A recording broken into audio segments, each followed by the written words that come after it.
Hey everyone, welcome to the Jesus Way podcast. Today we have Dylan Morgan with us to talk about all things recovery and addiction. Really excited to have you, man. Good to be with you, buddy. Yeah, we got Brandon here too. He's low-key hidden. The invisible man. Yeah. Dylan, just can you share your story really quick? As we talk about addiction, recovery, everything, whether it's AA or Celebrate Recovery, all those kind of topics. Like, can you explain who you are, your story, and how God uses things? Absolutely. So I'm gonna do my best to keep it short and sweet. But it's not like this profound moment started in my life. Boom. I'm an alcoholic. I'm a drug addict. I really believe that. So to even back it up further, so my grandfather was a recovering alcoholic. Okay. Got sober at 40 years old in 1970. My dad is a recovering alcoholic. Got sober in 1995 when he was 33. My brother is an alcoholic who got sober in 2011. He was age 24, and I'm an alcoholic. Wow. Yeah. Can I actually ask you, when your dad was 33 in 1995, he got sober. You were how old? I was, in 1995, I was 8 years old. 8. Do you actually remember him coming home in that kind of state? Do you have memories of that? So my dad hid it from my brother and I pretty well, in the sense of we never saw him physically drinking or drunk. Okay. But there were plenty of times where I'd wake up in the middle of the night and he'd be passed out in front of the TV with beer bottles, beer cans, cigarette You have memories of that. I was like 6 years old, 7 years old. I mean, I remember me and my brother used to sneak out, even younger than that. Like some of my earliest memories are sneaking out of my bedroom with my brother into the living room when my dad's asleep, taking little sips out of his empties. Really?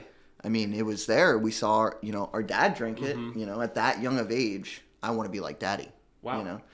And so was that actually like so you're saying you have memory, like your first time actually even tasting it was around, like alcohol was around 6 years old? Maybe younger, maybe 4, maybe 5 years old. I was living in Miami, so we moved to Delray from Miami in 95. So maybe let's see, I was in first grade, so I was, however old sixth grader, first grader is. So I don't know. I was maybe like 4 or 5 years old, 4, 5, 6, somewhere around that age. But the first time I got drunk, I was 9. My mom remarried, and her and my stepdad were big drinkers, big partiers. They lived in Bronx, New York. He came from an Irish family. Like, drinking was the norm amongst him, his friends, my mom, their family. That was norm. When you were 9, was that around the time your mom got remarried, or was that like at the the wedding? wedding? that was at her wedding. At her wedding. At her wedding. You're 9 years old. My mom gave me and my brother a bottle of duck wine, which is it's supposed to be like this very sweet red wine. And they thought it would be funny, if me and my brother drank a bottle of red wine, and we split a bottle of red wine. And that was the first time I was drunk, and wow. Yeah. So as your parents' culture is in your home, it was encouraged, obviously. Yep. Dude, 9 years old. Yep. I actually don't think I knew that. Yeah. That's crazy. Did your mom have problems with alcohol? So when I was about a year and a half, my mom ditched. My mom, like normal dysfunctional families, the dad goes out to get a pack of cigarettes, never comes home. In our family, it was my mom. And it was because she couldn't handle having 2 kids at the age of 28 years old. And she was a drug addict and an alcoholic, Wow. She probably won't admit that to this day. I mean, really, I can't label her as that. That's her own decision. But left my dad. Like, when did you see her again? Because you're 1.5, like, and you obviously were at the wedding when you're 9. Like, did you? My first memory of my mom, believe it or not, I must have been around the same age I was. It was in Miami, so I must have been 4 or 5. Okay, so you feel like 1.5 to 4 or 5, your mom was out of the picture. Yeah, pretty much. And then you're living with your dad the whole time. Yep. And then you're at your mom's wedding. Mm-hmm. And is that actually when it started? Were you 9, or was that just like one time? So that was the first time I got drunk. I probably didn't get drunk again until I was about 12. Wow. And me and my brother snuck into my uncle's liquor cabinet, and drank whatever was in there. At 12. At 12 years old. Yeah. And then is that when it actually, like, do you feel like that's when it started? Like, was it consistent from that point on? So as an alcoholic, there's a point of no return for me. And that point was probably about 15 years old, right? So between the ages of 12 and 15, like everything in my life was really unmanageable, out of control. Like I couldn't control my emotions, rage. You know, I experienced a lot of depression, and so I didn't want to be in myself, right? I didn't want to feel the way I felt when I wasn't inebriated in some way. So smoking pot I smoked pot for the first time I was 10. My grandmother had just died. Like, I was going through grief, and nobody knew how to help me. I remember being so angry at times, just trashing my room, and when asked, why did you do this? I'm like, I don't know. You know, and I tried therapy. I went to grief counseling. I did all this stuff. At like 10 years old. At like 10 years old, 10, 11 years old. And nothing calmed me down. Nothing made me feel good about myself except for smoking weed, getting drunk. That was like my thing. Were those your two drugs of choice primarily in your early teens? In my early teens, yeah. I mean, I dabbled with other drugs, okay. Cocaine, pills. At how old? Man, the first time I did painkillers, I was in the 9th grade. Really? So yeah. Maybe 14, 15. Maybe. Yeah, 14 years old, yeah. Wow. And I threw up on my bus. It was the first day of school, and a kid on my bus offered to sell me these pills. I'm like, what are they? He's like, oh, it's this whatever. I'm like, okay, here's $20. I'll take that. And I took them at school, and I wound up throwing up on the bus on the way home from school, yeah. Gosh. Because I hated myself, and I didn't realize that is the thing. You know, there was a lot of anger, deep-seated anger. And growing up with, I mean, when my mom left and my grandfather realized my dad can't take care of me and my brother. He was a full-blown alcoholic. You know, he could not take care of us. So my grandfather offered for me, my brother, and my dad to live with them and my grandmother. So when my dad finally got sober, I think he recognized right away. I had all these isms, alcoholism tendencies. And so he'd always warn me, but it always fell on deaf ears because I'm like, whatever, I'm not like you, you know? That was always the thing. I'm not like you. Nobody understands me, you know? I call it terminal uniqueness, right? A lot of people suffer from this, terminal uniqueness. Yeah, explain that. So the idea that nobody anywhere has ever felt or experienced what you're going through, and only you can handle it. So you don't reach out for help. You don't choose to cope with it. Instead, you choose to self-medicate.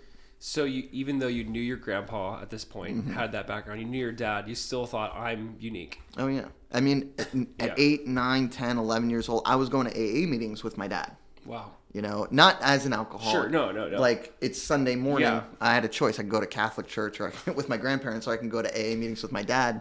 And I was like, I'll go to AA meetings. They give me Isn't that donuts. crazy? That was more exciting to you. Like, it's more exciting to go to your AA meeting with your dad than a Catholic church. And it's so they had funny. Donuts, you said. In 1995 through like 1997, I was going to the same place where I go to meetings now today. Really? Yeah.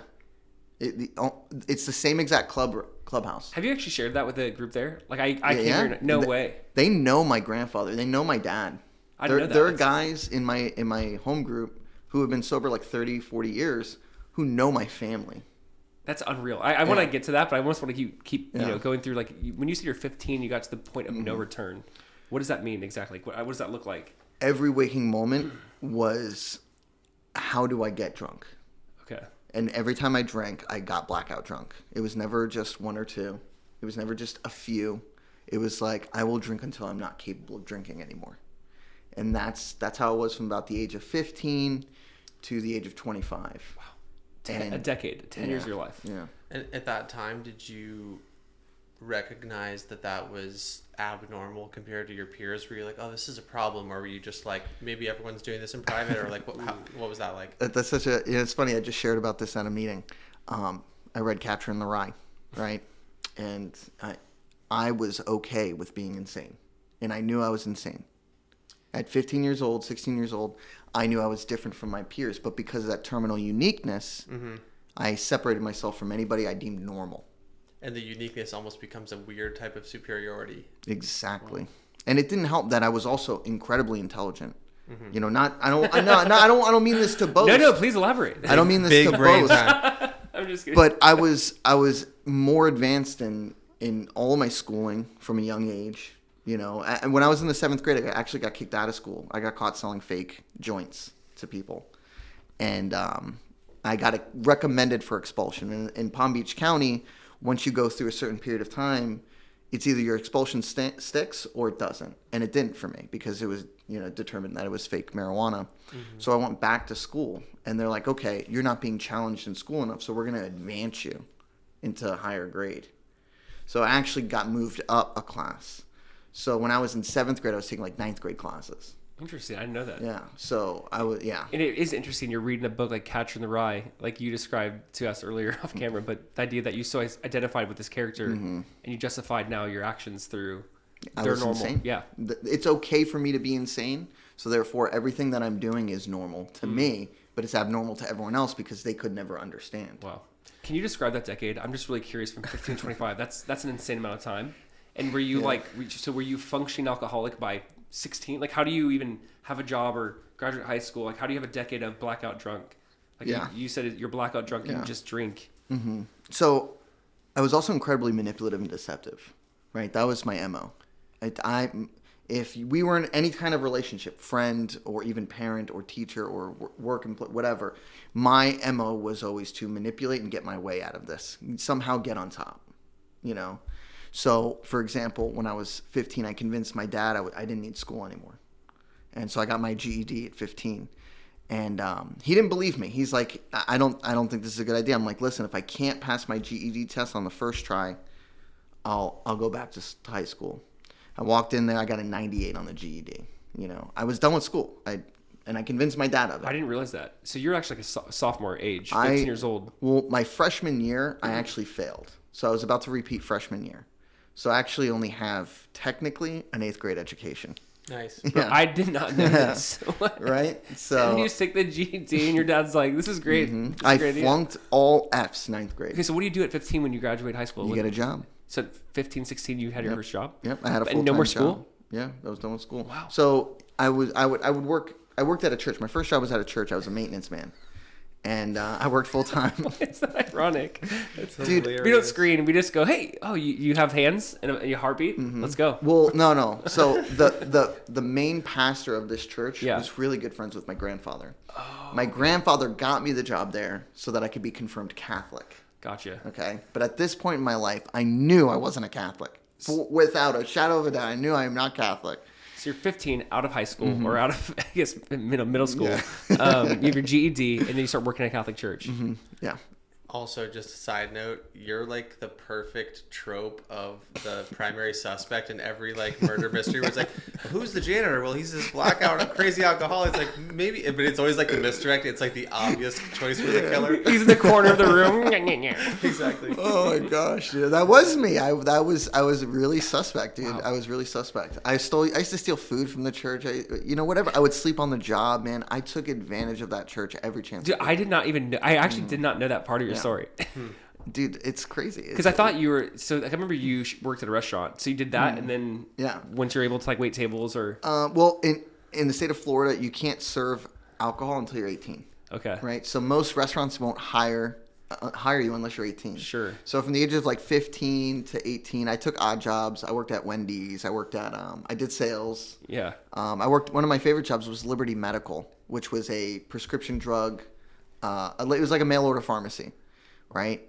Well, I figured out that their clock-in system was a thumbprint at the front door. I figured out if I just go and clock in and log into my computer and then leave, nobody knew because I worked the late night shift. So I would work only like maybe 5 to 10 hours a week, but get paid like 35, 40 hours a week. And I would do all my sales. I would hit all my quotas in those 2 days, 1 to 2 days, so I could get away with it. And they didn't catch on for months. Dude, I wonder. There's so many things there. Like, if I'm an adult and I see this kid, like, hey, don't you go to school? Like, you have jobs. Like, hey, hey, man, like, who are you? Like, and I was making good money too, especially at Liberty Medical. But I also want to take this, like, so think about this. Like, obviously that you're saying, did the alcohol play a role in that? Like, I'm curious how you, like, being manipulative, taking advantage of people, taking advantage of working on the, on the job, getting paid, not really working. Do you think that's like a mixture of that's just who I was? That was, not that you blame the alcohol, but like you basically lived like a lifestyle. You're like, wow, I used people, I manipulated people, I stole money essentially. Yeah. Yes. Do you think that all worked kind of in unison, or how? Well, it's interesting, right? So I used to think that I was born with this disease, right? This alcoholic disease that made me do these things. What I believe now is the alcohol was a symptom, right? There was a symptom to something underlying that I never dealt with. And what I learned was that alcoholism is a threefold condition. A lot of people refer to it as a disease. I like to consider it a disease because it's easy for me. I don't want to be cured of this because it reminds me to stay sober. But it's mental. There's a mental obsession, right? I thought about it. It can come back anytime. There's a physical craving, so it's physical. When I crave something, I desire it very deeply, And then it's a spiritual malady where I was void of any God whatsoever. At 15 years old, I was absolutely sure God did not exist. Actually, I was 11 years old when I knew God didn't exist, or what I thought I knew. Mm-hmm. And so, yeah, there was no God. Morality was out the door. So manipulating people, taking advantage of people, stealing, lying, cheating. I mean, that's interesting. At 11, you're saying there's no God. Mm-hmm. At 15, you're confident of that as well. Yeah, very confident. I would argue with Christians. Mm-hmm. I would go toe to toe with very well versed Christians. I would read the Bible so that I could find the loopholes, so that I could debate Christians. Which is funny. The irony is, all throughout my life, I would be put into situations where somebody was preaching the gospel to me. At 15, the priest would talk to me about Jesus all the time. All the time. And I would tell him, I don't want to be a Catholic. He's like, Catholic, whatever. Yeah. But Jesus. And I'd be like, that's not real. My first girlfriend when I was 17 years old would preach the gospel to me. Really? All the time. All the time. And she knew how you're living. And she knew how I was living. I took advantage of her. I lied to her. I cheated on her. All of it. I'm actually really curious, was she in your mind? Because, looking back now with this new framework. You actually know her.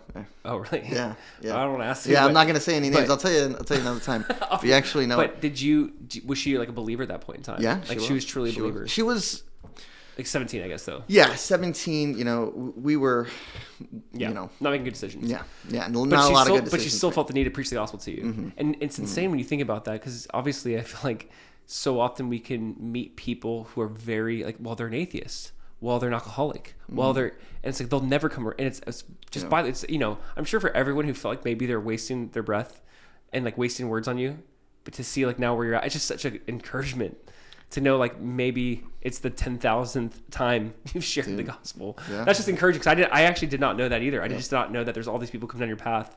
Oh, dude, it was left and right. I couldn't escape it. I really couldn't escape the acknowledgement of God in my life. And at 18 years old, I was working with this kid who, we were both 18. We were working at Outback. We were bus boys. And one day he asked me what I thought about God. And I'm like, well, you got an hour so I can tell you how he's not real? And he's like, yeah, I do. Let's do it. And we literally just talked about and went back and forth, and he would never relent, ever. He would never relent that Jesus was Lord. And I used to love having conversations with him. Even though I was on the other side saying, no, Jesus is not Lord, I can show you why. And I would have my Bible with me with, highlighted, my bookmarks in there on the loopholes and the contradictions. And he would always have an answer to it. And it always blew me away.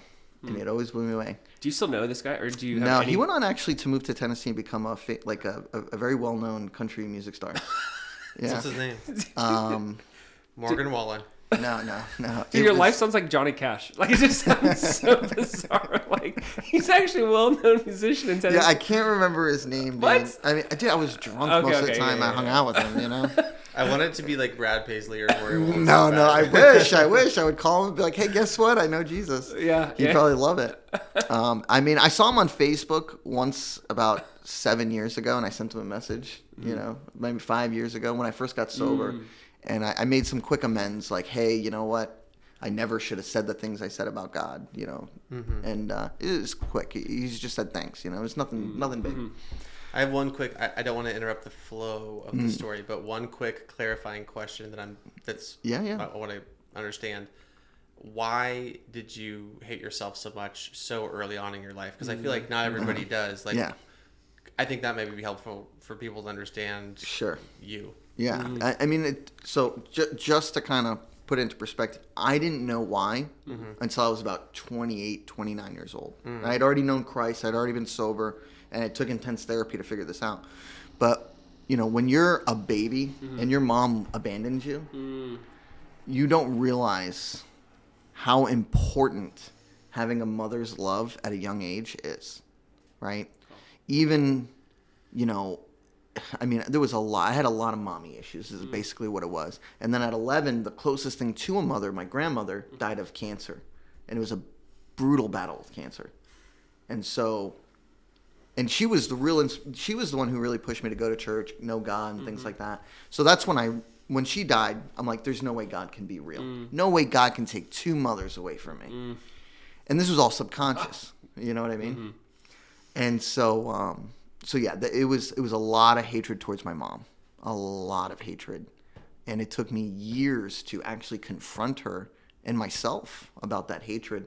And I basically blamed other women in my life. And that's why I was so manipulative and so really emotionally and verbally abusive towards women. I was never physically abusive, but mentally and verbally, absolutely. Emotionally, I'm sure.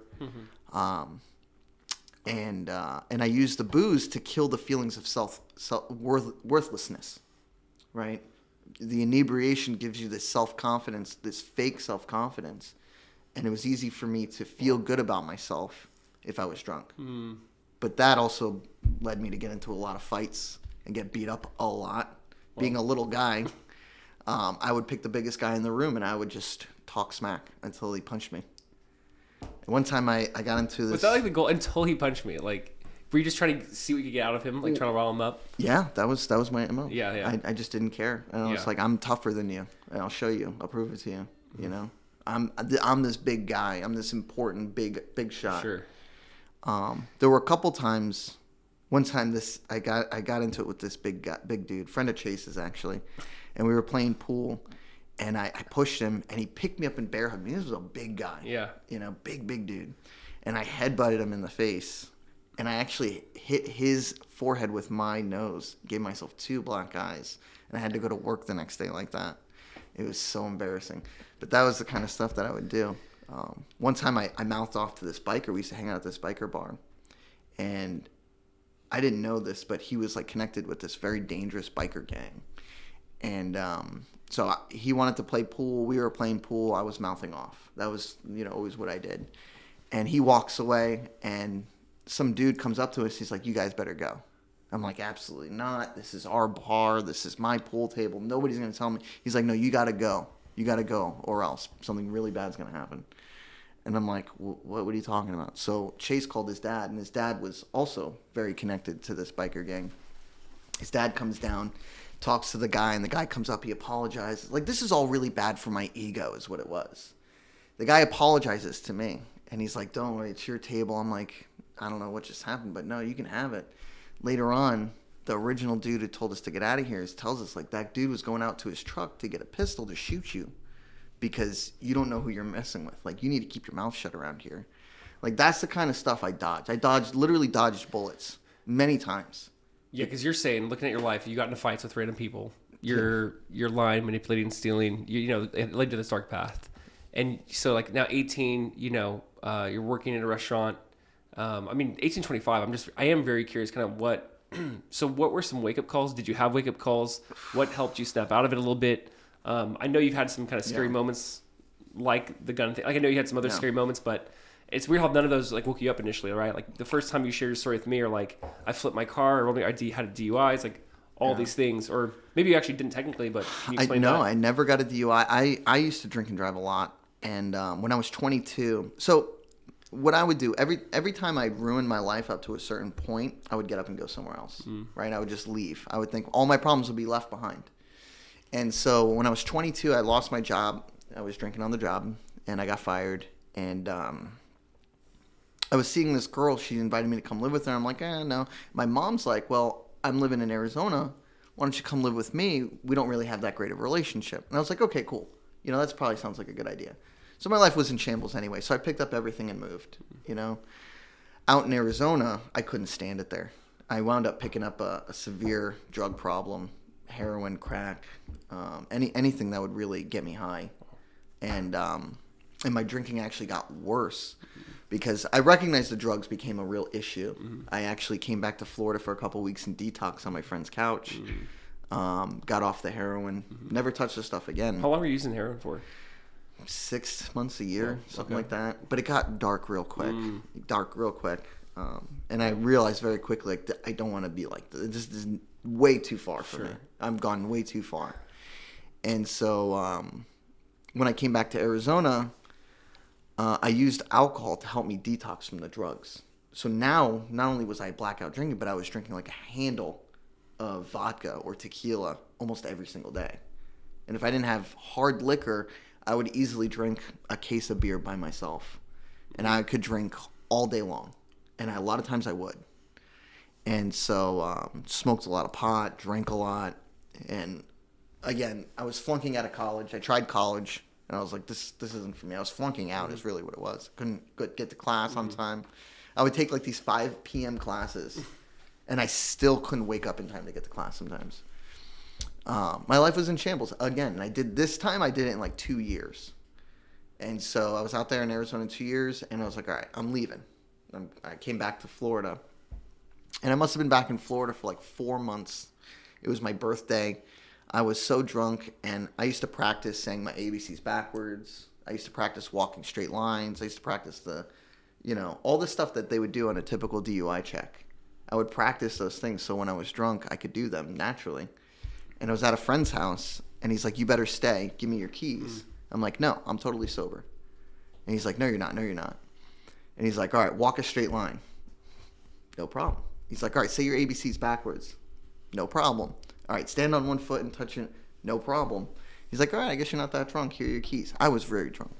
I was very, very drunk. He really should have kept the keys. But again, very manipulative, And so I was driving home, and I hit I must have dozed off is really what happened. But I was doing like 60 on a back road, like your neighborhood road here. And it was a turn, and I must have dozed off because I went straight into a culvert, and it hit my driver's side wheel, and I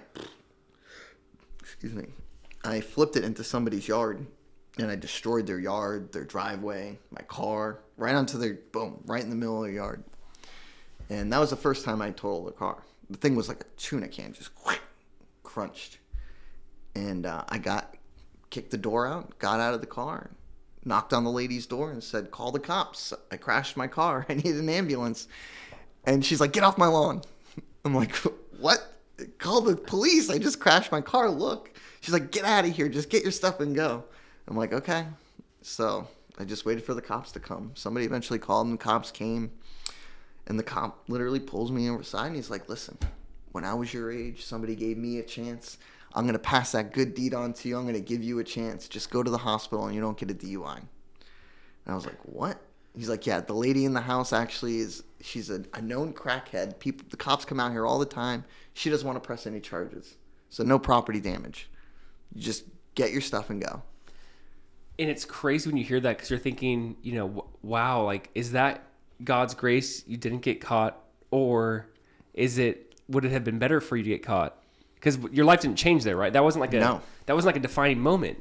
So like, it's like you go, wow, the cop didn't give you. And I don't know if by him giving you a DUI or by him pressing charges, or I have no idea if they would have woken you up either. But that's just an insane kind of thing. Yeah. Mm-hmm. I mean, it really was insane. It was insane for the guy to let me go. Yeah. Like, yes. And I'll never forget the guy, although I don't know his name and I don't know what he looks like. Mm-hmm. But I'll never forget that night. So that wasn't a wake-up call? No. And you're like, let me just go back to my same old thing. I would actually, so what would happen is I would get arrested, or I'd get in trouble, or, I'd get caught stealing, get fired from a job, and I would ask for help from my family. And their go-to was always the same. You got a problem, go to AA. And so it was just another one of those scenarios. You got a problem, go to AA. So I'd go to AA for a couple of weeks. I'd dry out, we call it. Like, I would stop drinking for a couple of weeks, But I would get the shakes, man. Mm-hmm. It was rough. It was hard. And after a couple of weeks, the shakes go away. But I was craving it so bad. I thought about it all day. And so within a few weeks, I was drinking again. And I was drinking the same way I left off. No differences, you know. And I actually, somebody offered to sell me a car for very cheap, working car, great condition, because I had crashed mine. And I turned it down. I said, no, you know what? I'd rather ride my bike than drive a car because I don't think I'm that safe behind the wheel. Like, that was how I made decisions. Will I kill myself or someone else? Most likely, I'll take a bike over a Because car. you're obviously still planning on drinking. Yeah. Yeah. I'm still in the mindset of I'm an insane person, right? The way I handle life is like a crazy person would. And therefore, you know, I'm not safe behind a wheel, but I'm not willing to give up booze. So I chose to ride a bike for 2 years. And I feel like these stories, like, I'm sure you have so many more, but okay, that's like, you know, you crash your car. It sounds like you're 24 at this point in time, kind of a thing, right? 22. You're back 22. Okay, you're in Arizona, came back here, crashed your car. What was the next? What was the wake up call, I guess, or was there more of these kind of moments? So there was a lot more of those moments. Okay, but there was a wake up call very similar to that one 3 years later. Okay. So I had wrecked up my life pretty good. I moved down to Palm Beach. My brother had actually been trying to get sober for a while, and he finally did it. He was sober for like 2.5 years, and really we didn't talk that much in that 2.5 year period.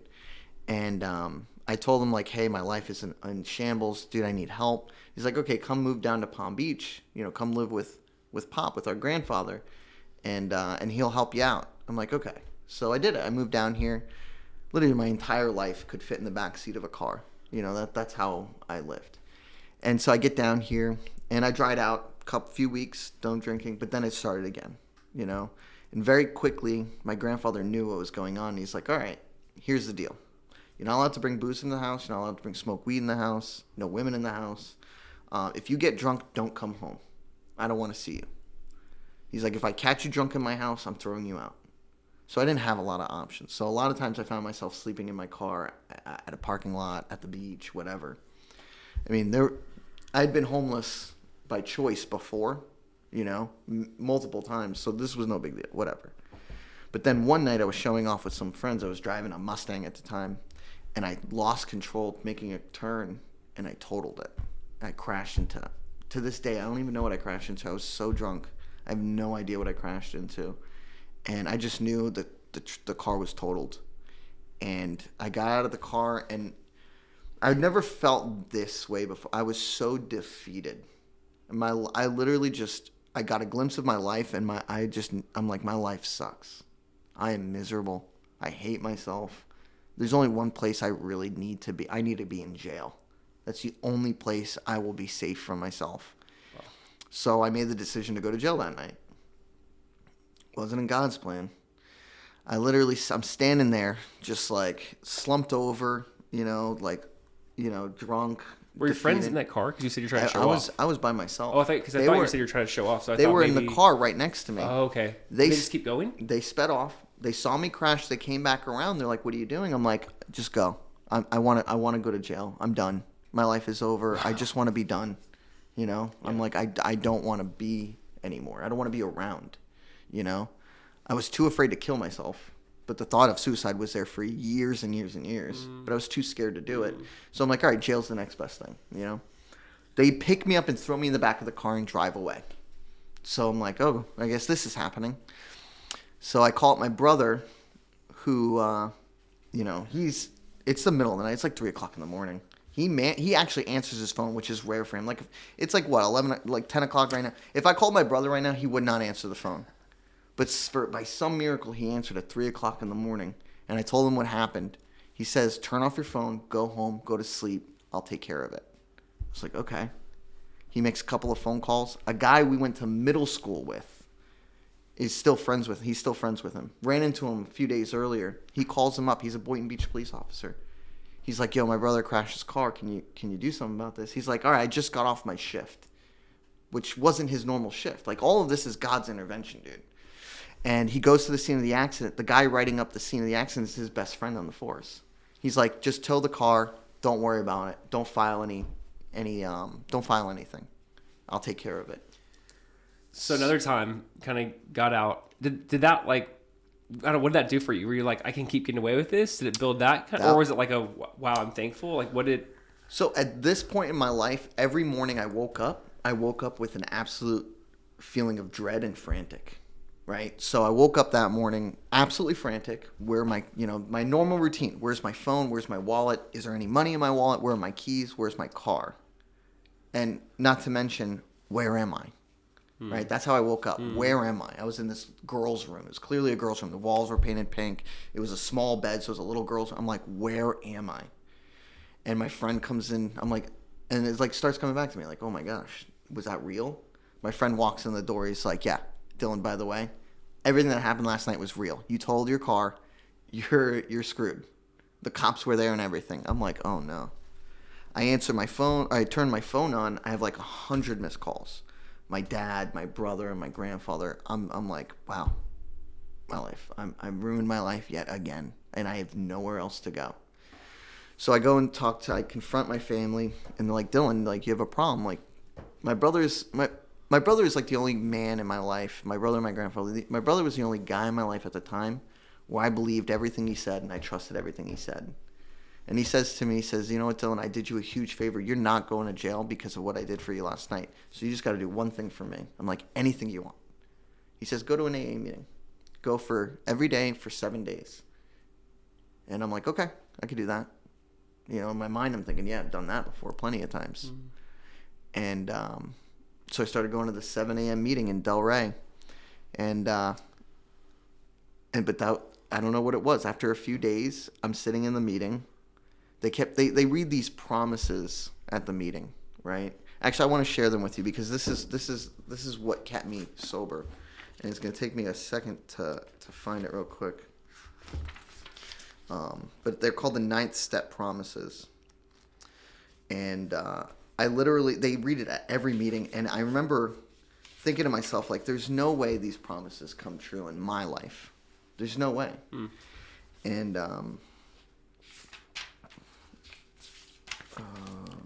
bear with me 1 second. 11 step. So you're like 25 years old. You had another car crash at an AA meeting because your brother said, "Do me a favor." Yep. And they're reading these promises to you now. Yeah. Did you find it? Yeah. Okay, go ahead and read it. So I just want to clarify. Here you are, and this is the last. Is this that turning point or no? This was it. Okay, so this is like you're sitting there in the meeting. I was so defeated. I was so fed up with the way I lived my life. Yeah. Like in my mind, my only option is I'm going to go to jail. You know, I didn't even think growing up going to AA meetings. I didn't even think there was another way. Sure. You know, and I go. My brother gets me to this meeting, and after a few days, he tells me, "You don't have to go anymore. You know what? It's wrong of me to tell you to do this, because you can't pull a drunk off a bar stool. It doesn't work that way. I had to want it." But when I heard this, and I'm just going to read it. Yeah. If we're painstaking about this phase of our development, we'll be amazed before we're halfway through. We're going to know a new freedom and a new happiness. We will not regret the past, nor wish to shut the door on it.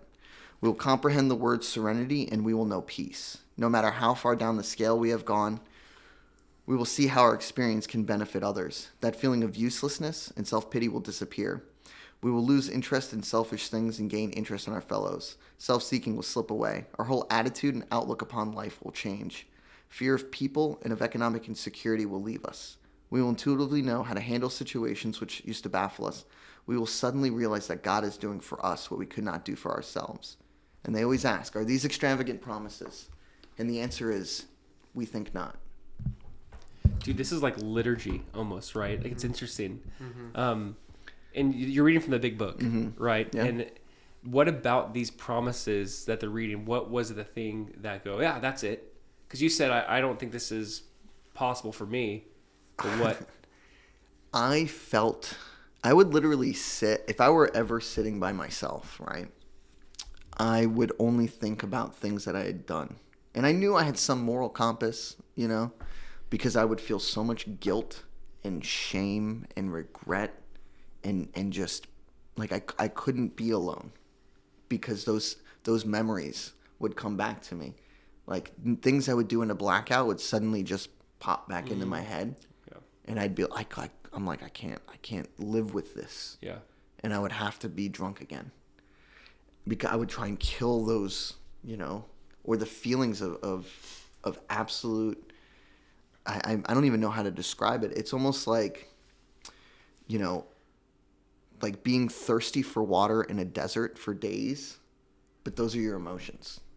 Just completely, utterly, just like you're drowning in a pit of your own despair. And so when I heard these promises, I thought to myself, well, not regret my past. How could I ever not regret my past, the things I've done?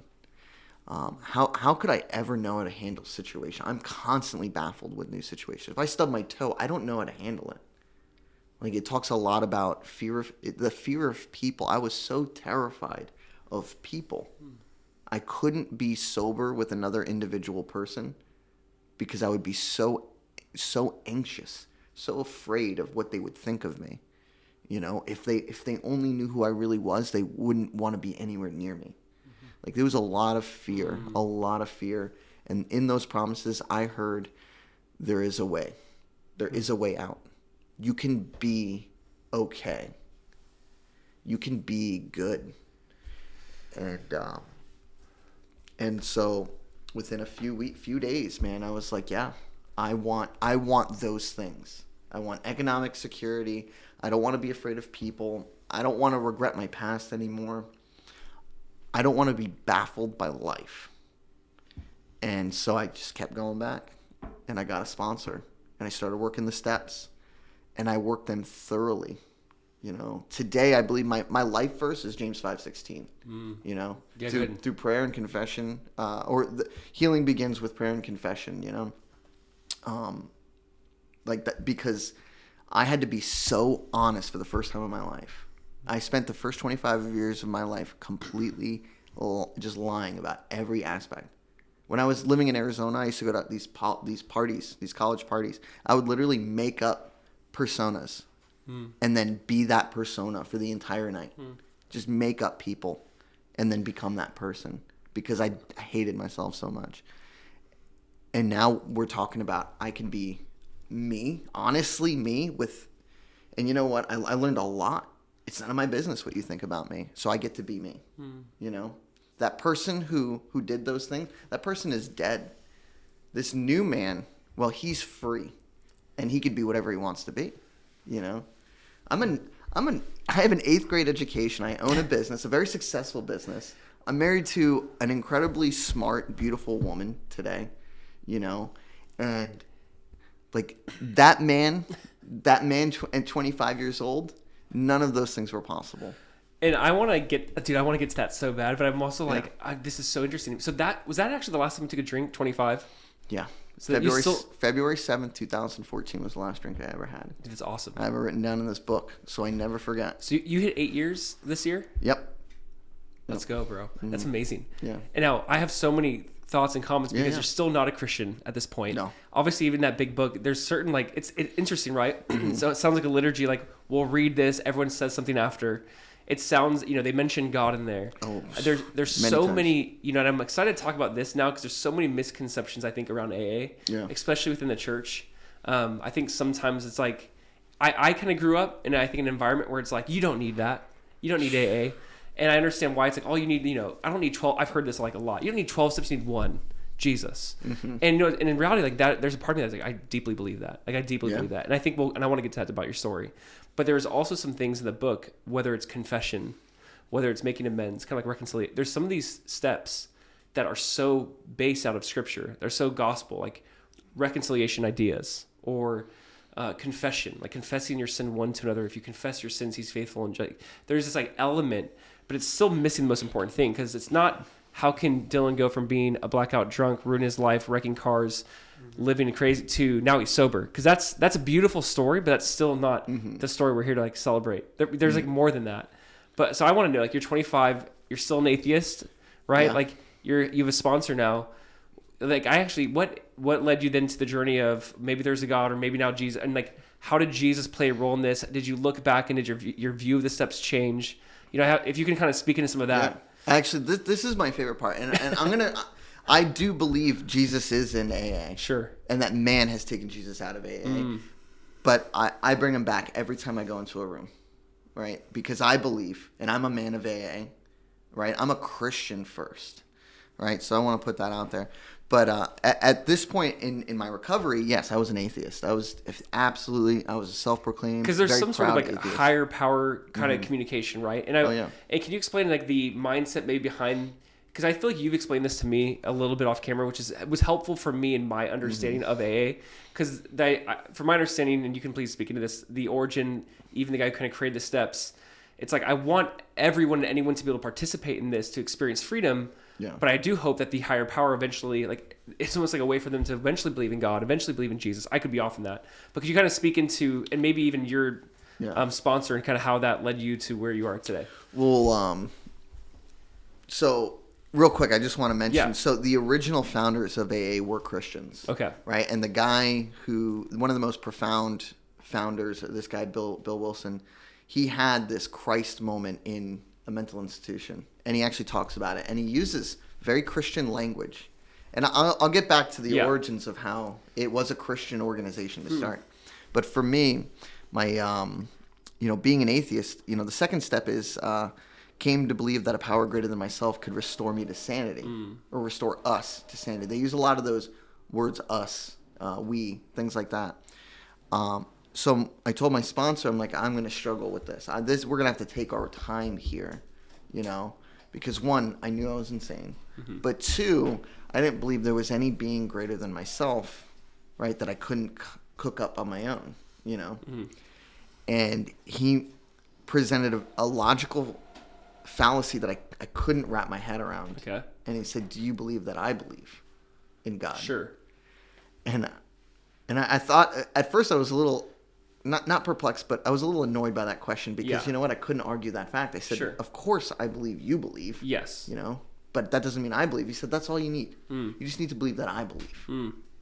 Right? And is this like early on in his sponsorship? I was probably like 60 days sober at this time. Okay. Yeah. And he's like, let me introduce you to the idea of God.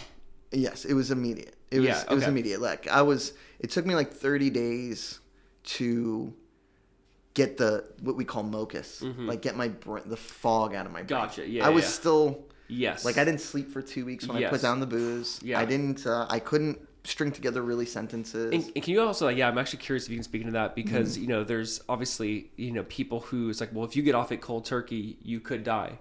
Right, like there's some of those. I mean, you kind of hear that, right, with severe drinking. Yeah. So how do you process that? I guess that first few weeks or. It was awful. I mean, I don't really have a lot of recollection because there were times where I thought I was asleep, but I may have been hallucinating.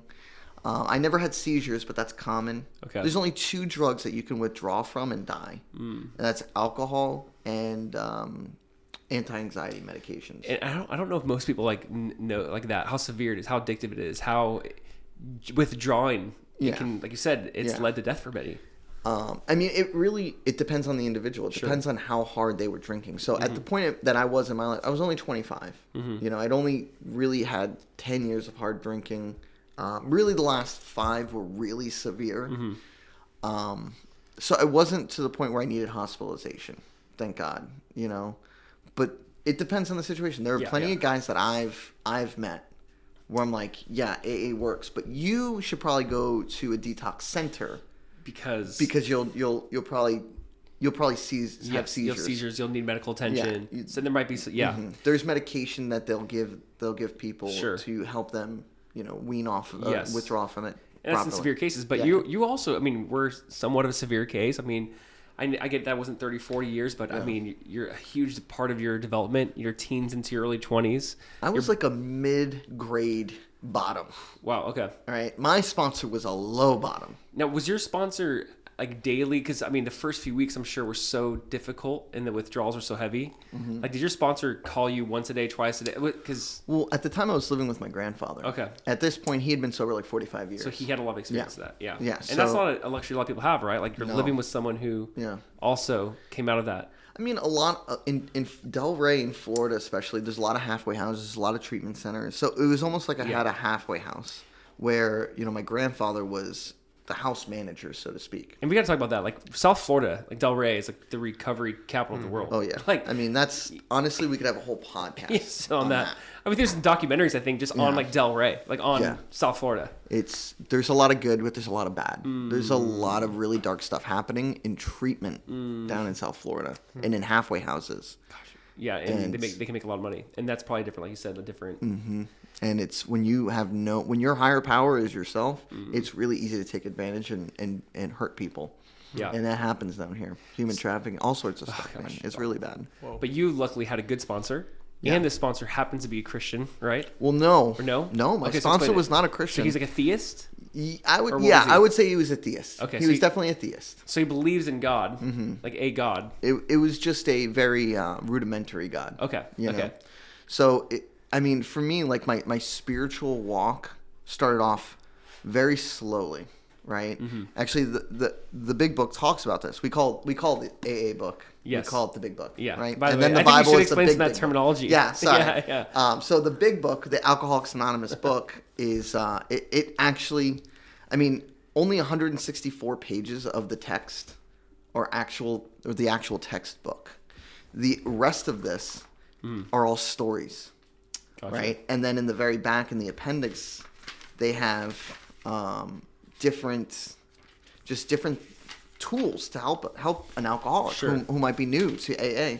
And one of the things it has back here is something called the spiritual experience on page 567, where it kind of explains where, there's two types of spiritual experiences people in AA can receive, right? They can have what's called a white light experience, where it's literally a come to Jesus moment, right? You just all of a sudden, boom, white light, you believe. And then there's the educational variety, right? AA was literally designed not to stop people from drinking. That's a big misconception. Okay, and it says it in the book, and I can't remember exactly what page it is. Designed not to stop people from drinking? The design of AA is not to stop drinking. It's to have a relationship with God.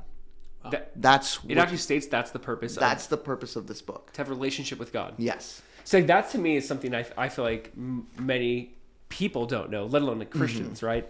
Yes. I think you'd say, if you ask like what's the purpose of AA, it's basically like I would say simply common answer would be just to break addiction. Yeah. No. Right? But you're saying it's actually to bring people to God. Yep. Is the thesis that basically like addiction is the thing standing in between a person and a relationship to God, or why is the misconception there in the first place? Absolutely. So, AA is considered a secular program today. Yeah. Okay. 1935, when it was founded, it was not a secular program. It was a Christian program. And when what's called 12-step, that's when you go and find an alcoholic and bring them into a sober environment.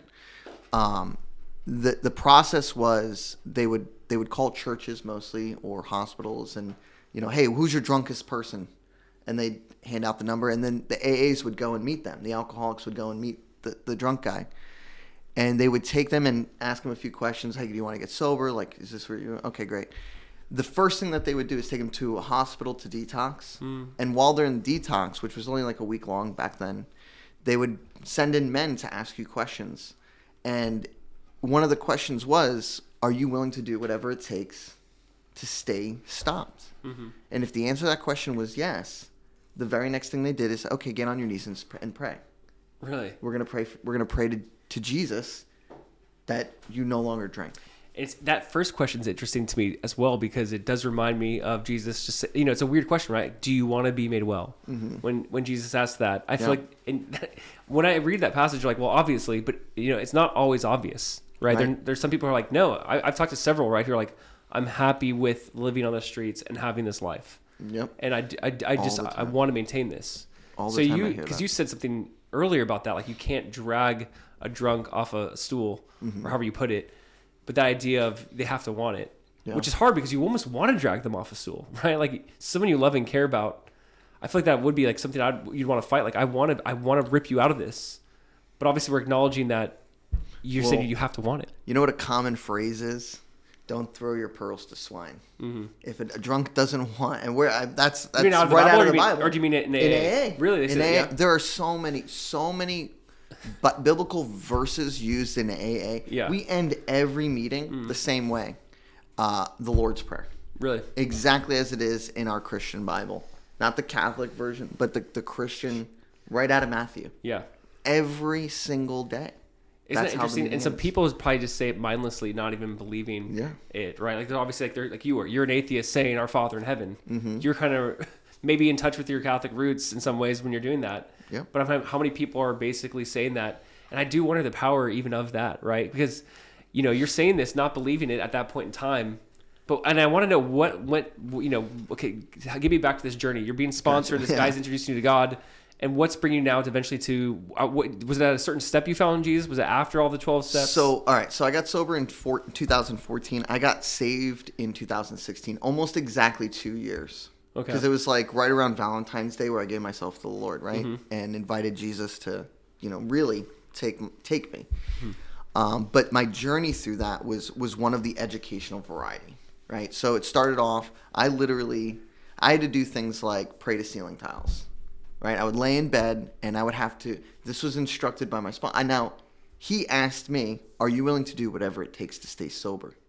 And I said yes. So that meant that I just invited this guy to tell me exactly what to do, and I would do exactly what he would say. He would tell me to do crazy things. Okay. Right, because I didn't believe in God. He's like, "All right, don't worry about it. Pray." I'm like, "I don't know how to pray." He said, "Look up at the ceiling tiles and talk to them. Tell them about your day." And I'd be like, okay, that's weird. Yeah. And he's like, I don't care if it's weird. Do it. I'm like, okay. And I would do that. Wow. I would do that. And once I got used to that, like that was part of my daily routine. He's like, okay, now tonight when you get home, I want you to put your shoes under your bed. I'm like, why? He said, just do it. But when you get up and you go to take your shoes out from under the bed, I want you to pray to your bed. It got me into a posture of kneeling to pray. And so that became my routine. And he didn't have to explain. That was the deal. This is so interesting. And this guy's not a Christian. He's not a Christian. But he's teaching some of these like rhythms. Yes, dude. Yes. I wanted to meet this guy. Why was he even was that maybe how he was sponsored in some ways too? Was he just repeating? Absolutely. So really? Funny thing. So my sponsor was sponsored by this guy, Tom, who also sponsored my brother. Tom sponsored my brother. Shout out Tom. Yeah. Tom was sponsored by my grandfather. No way. Yeah. Okay. So our sponsorship family can be traced back. And my grandfather was sponsored by a guy who was sponsored by Bill W. Okay. So we can literally trace our sponsorship family tree because my grandfather got sober in 70, only 35 years earlier. Bill W was still alive sponsoring us. But anyway, long story short. It must sound like a little bit like a cult too, where it's like like Joseph Smith, the guy who wrote the book. It is. I mean, dude, Bill W. But you're saying Bill W. was a Christian, like a follower of Jesus. Yeah, I mean, in his story, he has a story here, and I'm just gonna pull up and read a couple of little lines from it because he talks about Christ. He just doesn't say Christ. And I almost want to ask, as you're looking for it, Brandon, did you know that? Did you know the founders were followers of Jesus? I did actually. You did know that? Yeah. Do you think that's a common thing that people know? I don't know how common that is, but it does make sense because it's easy to see how if someone wanted to secularize AA, you could just take out the God of the Bible and just say just whatever you feel like praying to, but keep everything else the same. So, which I kind of feel like is what's happened now. It's just a very generic higher power and just in a generic sense. But I did hear that the original folks were born again Christians. Yeah. Wow. Well, there's a lot of misunderstandings about what changed. Ultimately, I'll tell you how Christ got removed is Jewish people started getting sober, Muslims started getting sober, atheists started getting sober, Buddhists, Hindus. These people who have who believe in a specific religion. Sure. They're not going to teach Christ if they don't know Christ. So the steps were working. You're saying these 12 kind of principles pulled from Scripture were working, and they wanted to make it more for the masses. They just they wanted to get drunk sober. And then, but I'm sure there's certain AA kind of communities or groupings there must be little churches spread out where maybe some of the sponsors and maybe some of the people who are helping run it are followers of Jesus. So they're absolutely. They're introducing. There are tons of Christians that go to my group, But so every group has its own way of doing things, right? The fourth tradition basically allows each individual group to have autonomy to run itself. AA is a very interesting very uniquely, a very uniquely governed program, where in a sense it's a nonprofit, but it's not governed, right? Every group is autonomous in its own way. So my particular group, I've actually had conversations about making our group conscience known, our higher power known as God, as Jesus. It was turned down. It was voted on. They didn't agree. I said, okay, nothing I can do about that. Oh, really? That's like recent? This was, this is when actually, that happened? Yeah, this was probably 2017. So what's it called? What do you call that? It's called a group conscience. A group conscience. Mm-hmm. And you suggested for that group conscience, can we acknowledge that our higher power here is Jesus? Yep. And they said no. Mm-hmm. And you saw this mindset of like, well, I still want to, this is a great tool to also introduce people to Jesus. Because I want to get to you sponsoring eventually. Like I want to get to that side. But you're being sponsored. Yeah. 2 years go by. You're on this journey from atheist to now follower of Jesus. Can you just, and I'm sorry, I like these little side things. I need that. But I want to know like what led you go from like I'm a cynical atheist to, well, I'm a believer in Jesus, I'm all in. So real quick, I'm just going to bring it to that point. So real quick, so my higher power evolved. It started as a group of drunks. That was easy for me to handle, right? The group I was going to was my higher power. My sponsor was my higher power.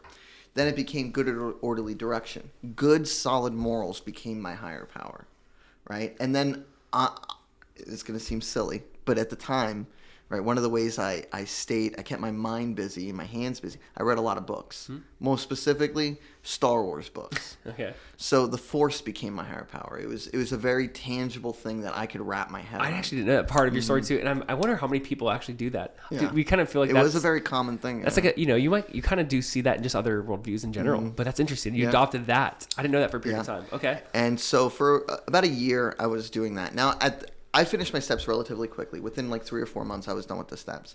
So I was praying regularly. I meditated regularly. Like I was doing the AA thing. I was sponsoring guys, and I was sponsoring this guy. You know him, Angelo. Yeah.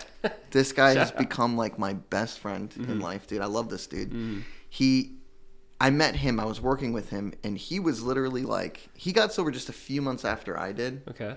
But like 8-9 months after I did. But he wasn't working any program, so he was absolutely miserable. He was just a gross human to be around. And when you say working a program, I feel like we need to clarify because you went. He didn't have a sponsor. He wasn't working the steps. He was going to meetings, but he was going to meetings and then leaving meetings. There was no interaction. There was no fellowship. He wasn't really working at AA. So if after someone like you or whoever goes through the 12 steps, then you work a meeting. You said you. Oh yeah, you go out. Like, I'm done, but I'm not done. You're never done. Exactly. You're never done. I think it needs to be clarified. Like I did the 12 steps, but now I'm trying to still be sponsored or still now sponsor others. I spoke to my sponsor every day, every single day. I called him at 8:30 in the morning every single day. Wow. I never missed a day, right? And it was high. It's high accountability sponsorship. It's discipleship, but like without Jesus. But it's crazy when you hear that because you're going, man, can the church learn from this? Yeah. And which we got to get to that conversation, but well, you know, it's funny. Like I'm an accountability partner, and I mentor guys at the church. I hold them to that standard. You know, guys who come to me with certain struggles, I tell them, all right, do you give me permission? Are you willing to do whatever it takes to stop doing that thing? You know, to turn away from that sin. If they say yes to me, I'm like, okay, call me every single day. A lot of guys have looked at me like, what? I'm like, yes, call me every single day. Yeah. Right? If you don't call me, then I'm going to assume you're falling back into sin. Right? Because there's only one reason why you want to talk to me. And that's because you don't want to be held accountable. And that's how I was taught how to stay sober. You know? When I went into CR, I did CR, Celebrate Recovery, which is a 12-step program all centered on Christ. And I got a sponsor in CR. I went through CR for codependency, anger, sexual immorality. I struggled with porn in the beginning of my faith a lot. CR helped me tremendously. And by the way, I think that's good to mention. Like, I think it's good to mention there's AA, there's CR. I think there's some Christians who are like, you know, maybe anti-AA and more pro-Celebrate Recovery. Is exactly the same thing. Yeah, and I think that's great. Like, I think it's great to know that there are options. Yeah. And just the fact that, like, I love how God used AA to get you sober. So now you're actually able to think for the first time, not live in this place of fogginess. And now you're able to go through something like a CR, experience more freedom, more victory. But it's almost like God had to bring you to this place where you can even think. Yeah. It's like, because you're in such a fog. And so sometimes I think we can, speak poorly of certain things or movements or things like AA, when in reality, like maybe that's something God's going to use just to make them actually think like soberly and clearly. And now they can be introduced to more. But I want you to explain that. So you still haven't gotten to your salvation. So I'm sponsoring this guy Angelo, right? Yeah. I'm sponsoring this guy, and my sponsor told me don't sponsor this guy. That's really interesting. Yeah, he's telling me don't. I went over his head. I went to his sponsor and I asked him, and his answer was, well, it's really not a good idea, but if the guy needs help, the 12th step is practice these principles in all our affairs. Why is it not a good idea? Because our relationship is kind of it puts us into a weird relationship, right? So when you sponsor somebody, you want the relationship to be, you don't want to get too emotionally vested in somebody, right? Because if you start wanting someone to be sober more than they want to get sober, right, that can really trip me up. And that's happened to me before, and I got really tripped up. But something about this dude, I just wanted to help him. So I disobeyed my sponsor, which was one of the first times, like in 2.5 years, I did the opposite of what my sponsor suggested, maybe twice. Isn't that crazy that a big part of it is do what you're told? You're young, you're still in this addiction, you're not thinking clearly. Before, it's like we got to like really just, can you just do what I say? It reminds me of even just being in Israel. Every Jewish person has a rabbi, and it's crazy. And it kind of brings a new meaning to reading the Bible, and like when they're calling Jesus like rabbi, it's like, oh, that's your rabbi. Okay, everyone's got one. He's yours, basically. Like for like the disciples, and it's that same model of this is the person that I'm giving the authority to call the shots for the way that I live my life. I'm giving this person the right to tell me basically how to live, and I'm going to obey what they say. Yeah, it's hard because that's been abused in so many different ways throughout just like life and history and certain denominations or whatever. But you still see but it's weird how we just throw it out completely, because the idea of like maybe whether we call it an elder or a pastor or a rabbi, like whatever that, but for us as followers of Jesus, there's a sense of I want to be, please speak in, nothing's off limits, correct, direct me, encourage, challenge. And I think we're in this weird moment, just as like a church and world, where it's like this church is challenging me or telling me I can't do something. I'm going to go to a new one, and then I'll go to a new, and it's like we just kind of go around, never really submitting under. So now, because now I think what a good model, like you got to submit under. Now you're able to like you said, over 2.5 years, maybe once or twice you didn't listen to the sponsor, but now you're in this place now where you're sponsoring Angelo, and I want you to get back to that, please, because that's so you're sponsoring him. So it's so funny because Angelo at the time was going to like. Does he know you were talking about him? Is that okay? Oh yeah, dude, I've shared this story millions of times, like with him in the audience. Yeah. Like he knows. Like I attribute a big part of how I know Jesus through him. So Angelo, while I'm sponsoring him, he just takes off. He does exactly. He was me. When I was desperate, he was that desperate. So it just like I did everything. He did exactly the same thing. He did one extra step that I didn't do though. He started going to church. Right now, as messed up as this may sound, it's part of my story. I met this girl. I went on a date with her. She told me she couldn't date a guy if he wasn't a Christian. I was like, okay. I'm like, my manipulative brain at the time is thinking, well, I'll just go to church and read the Bible and think, I'll talk and act like a Christian, but I really won't be a Christian, That's not how that works. Yeah. So I'm talking to Angelo about it, and I'm telling him like, me and this girl, it really wasn't working out. It really shouldn't have worked out. And so I'm like giving up on God altogether. I'm like, you know what? I'm just going to write this off. I don't want anything to do with Jesus. I don't want anything to do with this. And I don't even remember what he said, man, but it was so simple. He said, you know what? Maybe Jesus loves you so much. He wanted you to go through all that pain just so you could see the small inkling of the pain he went through. And I was like, huh, okay, all right, I won't give up on Jesus. So I started going to church by myself. I was going to Christ Fellowship. Sure. And they gave out the Bibles, the paperback Bibles. I took one home with me, and I started reading it. And I started reading it like really, really in depth. And I was reading through Matthew, and I just gotten through the Sermon on the Mount, and I was feeling kind of depressed, a little lonely. And I was looking around my room. My room was really dirty, and there's a saying in AA, like, dirty room is usually dirty life. If your life is cluttered, your things are going to be cluttered. So I'm like, all right, I don't want to be cluttered. Maybe that's my problem. So I started cleaning up. And I just I'd probably read through Matthew like 4 or 5 times over and over again. I don't know why it was Matthew, but it's just where I landed. And so I'd just gotten done reading through Sermon on the Mount for like maybe the 5th, 6th time. And I come across what's called my 4th step, my moral inventory. I wrote a list of everything I had done wrong to everyone I had done it to. It's called moral inventory. A moral inventory. Yeah.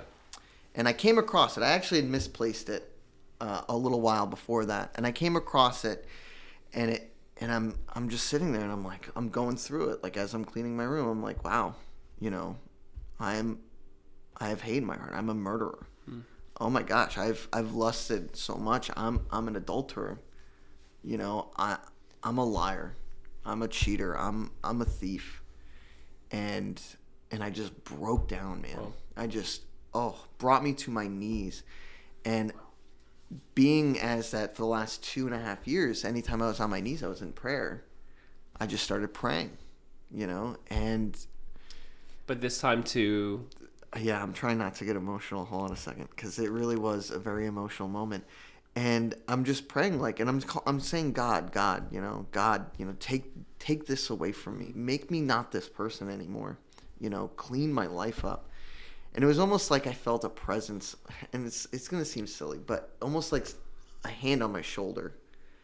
And just a thought, Jesus is like, I died so you don't have to.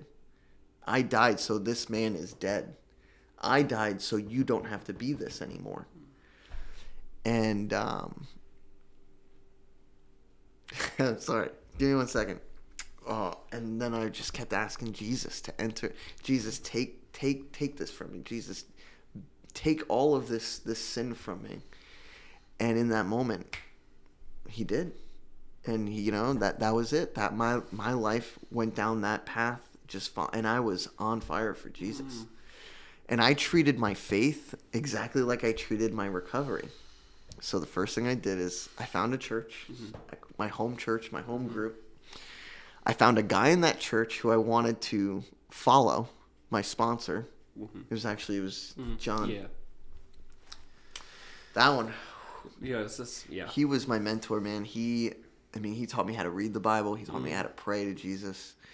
And he taught me how to baptize guys. Dude, he taught me how to be a Christian man. Right? A Christian man in recovery. So it wasn't just anymore. Like, he taught me that my faith was no longer my faith.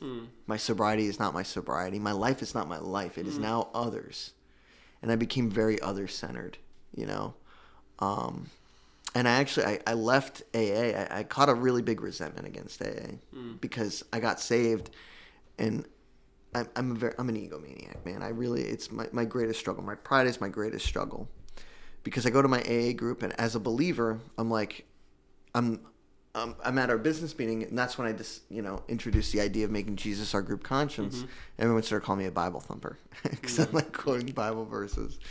And I'm likening the big book to the Bible, and people didn't like it. It turned people off. And who am I? I'm nobody. But I thought it was somebody, and that was the biggest problem. So I left AA, and I started serving in CR, and that's when I got really involved in CR. But it was like 2 years of AA to CR, right? Or from where I was in CR, AA to when I was in CR. Like, I was doing that for 2 years. Went through the 12 steps again, found so much freedom in so much sin in my life. And I was just, doing the deal, man. Sponsoring guys, doing it. I was discipling men, right? And the terminology changed a little bit, which was funny. But I was like, this is exactly the same stuff I was doing. What are you talking about? But I was discipling men, I was praying with people. I was teaching men how to pray, how to do a moral inventory, how to take their, you know, and Wow. but then as I got to know Jesus through the Bible more, I started to see some flaws in CR that I didn't agree with. And I took my faith and my walk with Jesus way more seriously than I took my recovery. And it was probably like 2018. And I was going through a lot of really hard times. Lost my grandfather. My abusive girlfriend finally broke up with me, and it stuck this time. I had no money. I'd started a business, and I was broke. Like, all I had was God. All I had was Jesus. That was literally all I had. And I was broken again. And I was like, ugh, how did I get here? And so I'm like, all right, this is where you want me, Lord. This is how you'll have me. And I just started over. And that's actually when I really met you. Yeah, I remember some of that. Yeah. I feel like a little bit before that too. Dude, Yeah, I was like coming out of it when I Yeah. started getting involved at the exchange. I was building my confidence back up a little bit, but still having some moments. Yeah. But I don't want to like overpass, like just go over too quick what you shared. Like, I love that you're reading Matthew over and over. I love there's this beauty, like it's crazy that, you know, something you did while you're not a Christian, moral inventory / the Sermon on the Mount, and it's like just revealing sin and this revelation of sin. Then you're like, I'm weary, and I just bring it to Jesus, and it's crazy because it's not like like it's not like you know, I don't know. I just love how like sometimes we feel like it needs to be this clear, neat package. Like then this person told me, you know, Matthew 11:28, come to me all who are weary. It's like you didn't like have those necessarily those frame references, but you just like go to Jesus. Jesus, take it. I'm done. The sin's too heavy. And then like you said like that, like, okay, you did exactly what he said. Yeah. And he did exactly what he said he would do. Like he would take your burden, and his is light. And I think that's so beautiful because like you did what he asked, and then he did what he said he would do. Oh, and that is just so beautiful. Like the revelation of sin, then the revelation of Jesus is that much greater, and it's so sweet. And you know, it was really, there was a lot of the foundation I had from AA. It was so easy to be a Christian. You know, because the foundation of AA is in Christ. So there wasn't a whole lot that needed to change. Like I just did exactly what my sponsor had told me to do for the last 2.5, 3 years. I just kept doing it, you know, but there was, I mean, like, excuse me, there was a relief, right? The fifth step is,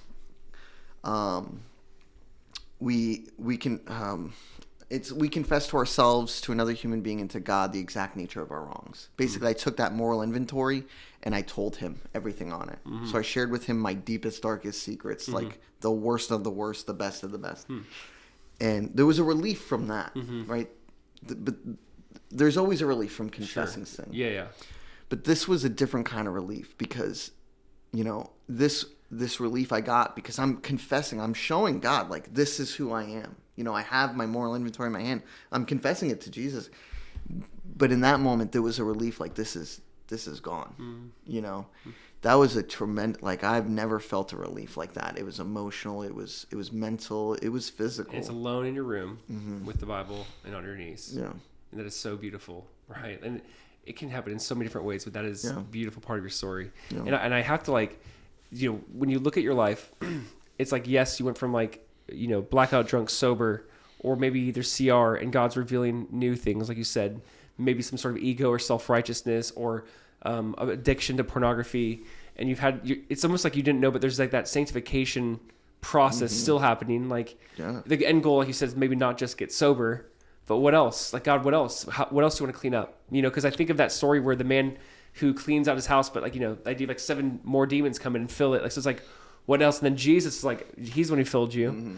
And there's still this sanctification process. And I think it's cool for me to like hear how you describe you maybe getting in random fight, like hearing about that Dylan, where I'm like, this Dylan, the Dylan I know, like, it's so crazy, man. And it's so beautiful because it's Jesus, right? I mean, and I want to go back to what I said earlier. It truly is one step, yes. Like, it is Jesus. He is salvation. There's no other name by which men are saved other than the name of Jesus. But I also feel like there's almost this cynical attitude that sometimes God doesn't have maybe us on this, like, let me use even scripture-based things or things to kind of get you where you can actually think. Like, it's crazy how many conversations we have with people and it's like they're not even in their right mind because of maybe addiction or drug abuse and it can even be to the point of like pornography, where you look at like maybe how their mind is now rewired and it's hitting the same kind of chemicals in the brain, and they're not thinking clearly. But the point being, like, it got you to this place where you could think clearly and God can work and move. And I'm very thankful for that, because I would say me knowing you has changed some of my perceptions on maybe the recovery community or the AA community or the CR community. And I'm just very thankful for it, and I'm very grateful. Yeah. And yes. Real quick, I just want to say too, I am not the representation of AA. Yeah. Okay, I cannot be, right? The anonymous aspect of AA is that I cannot be the representation, right? If you want to know more about AA, you got to go to AA. You got to meet AA, right? I'm just the hand of AA. If you need help, like, I'm there to. The hand of AA is there to reach out. And ultimately, when you say that, I you're more than the hand of AA. Like, you are a servant of Jesus. And I'm not trying to correct you. I know, yes. I know that now. Of course. How your mind has changed towards even that. Like, it's been a tool to bring people. Yeah. And I mean, now when I sponsor guys, the very first thing that comes out of my mouth, is, my job is as a sponsor. Or really, I ask them, like, are you willing to do whatever it takes? They're like, yeah. I'm like, okay, just so you know, I'm a big Christian. I'm a big Bible thumper. I'm going to introduce you to Jesus. And they're like, well, I'm here for AA. Yeah. I'm like, all right, great. I don't care, But there'll come a time you're going to ask me how to pray. And actually, this guy I'm sponsoring right now, he actually responded to me he goes, oh, that's really cool. I have no faith, so I could probably learn from that. I'm like, okay, we can work on that. That's cool. But he's struggling with God, of course, like most AAs. And I think that patience, though, that this, and it's okay. Like, there's a patience of, like, walking with people in that maybe Christians are like, but I shared my faith. Why did they come? And we, like, move on versus, like, walking through the pain with someone. And I think as you're sponsoring or walking through these highs and lows with men who are, like, coming out of heavy addiction and they're white knuckling it and all that, and they're like, wow, but this guy's been faithful and he loves Jesus. Maybe there is something more to that. I think we're always trying to find routes to get the gospel into people's lives. Like, what is an efficient way? And I think, like, do we consider, for those who've come out of addiction, maybe consider that. I am curious, by the way, who have you sponsored? Like, what kind of, and not like names, but who have you sponsored? Yeah. Like, is it just alcohol, or what kind of addictions have you helped sponsor? Man, so first and foremost, right? So through the 12 steps and through Jesus, I have been freed from alcoholism, drug addiction, pornography addiction, codependency, and rage. Really, sex addiction. I mean, you can name it, and I've been addicted to it, and Jesus has given me freedom from that. Now, that doesn't mean I'm not without my struggles. I'm human. I struggle with things, and I surround myself with men and that I can talk to. But I've sponsored guys in AA for drugs and alcohol. In CR, I've sponsored guys who struggle with codependency, with porn addiction, sex addictions. I sponsored guys who's in the church alone, not through CR, not through AA. I've taken guys through 12 steps for, real bad codependency and relationship addictions, who struggled with all sorts of things, church hurt. I mean, the 12 steps fit all people. I recommend to my wife all the time, maybe you should go through the 12 steps, honey. You could find things in your life. Is that like a marriage jab? You just take your wife? No. She's not. No, honey, please. No. This is my love for the 12 steps, and the relationship it builds between you and God is tremendous, right? Because again, it's not a program they're not designed to stop you from drinking, to stop using drugs, to stop looking at porn, to stop being codependent. They're simply designed for you to have a relationship with God. Yeah, and I think that's actually a big misunderstanding sometimes is, well, why would I go through this? I don't have one of the big things. I don't have one of the big sins, whatever that means. Sure. But I think they mean, like, whether it's sex or drugs or alcohol.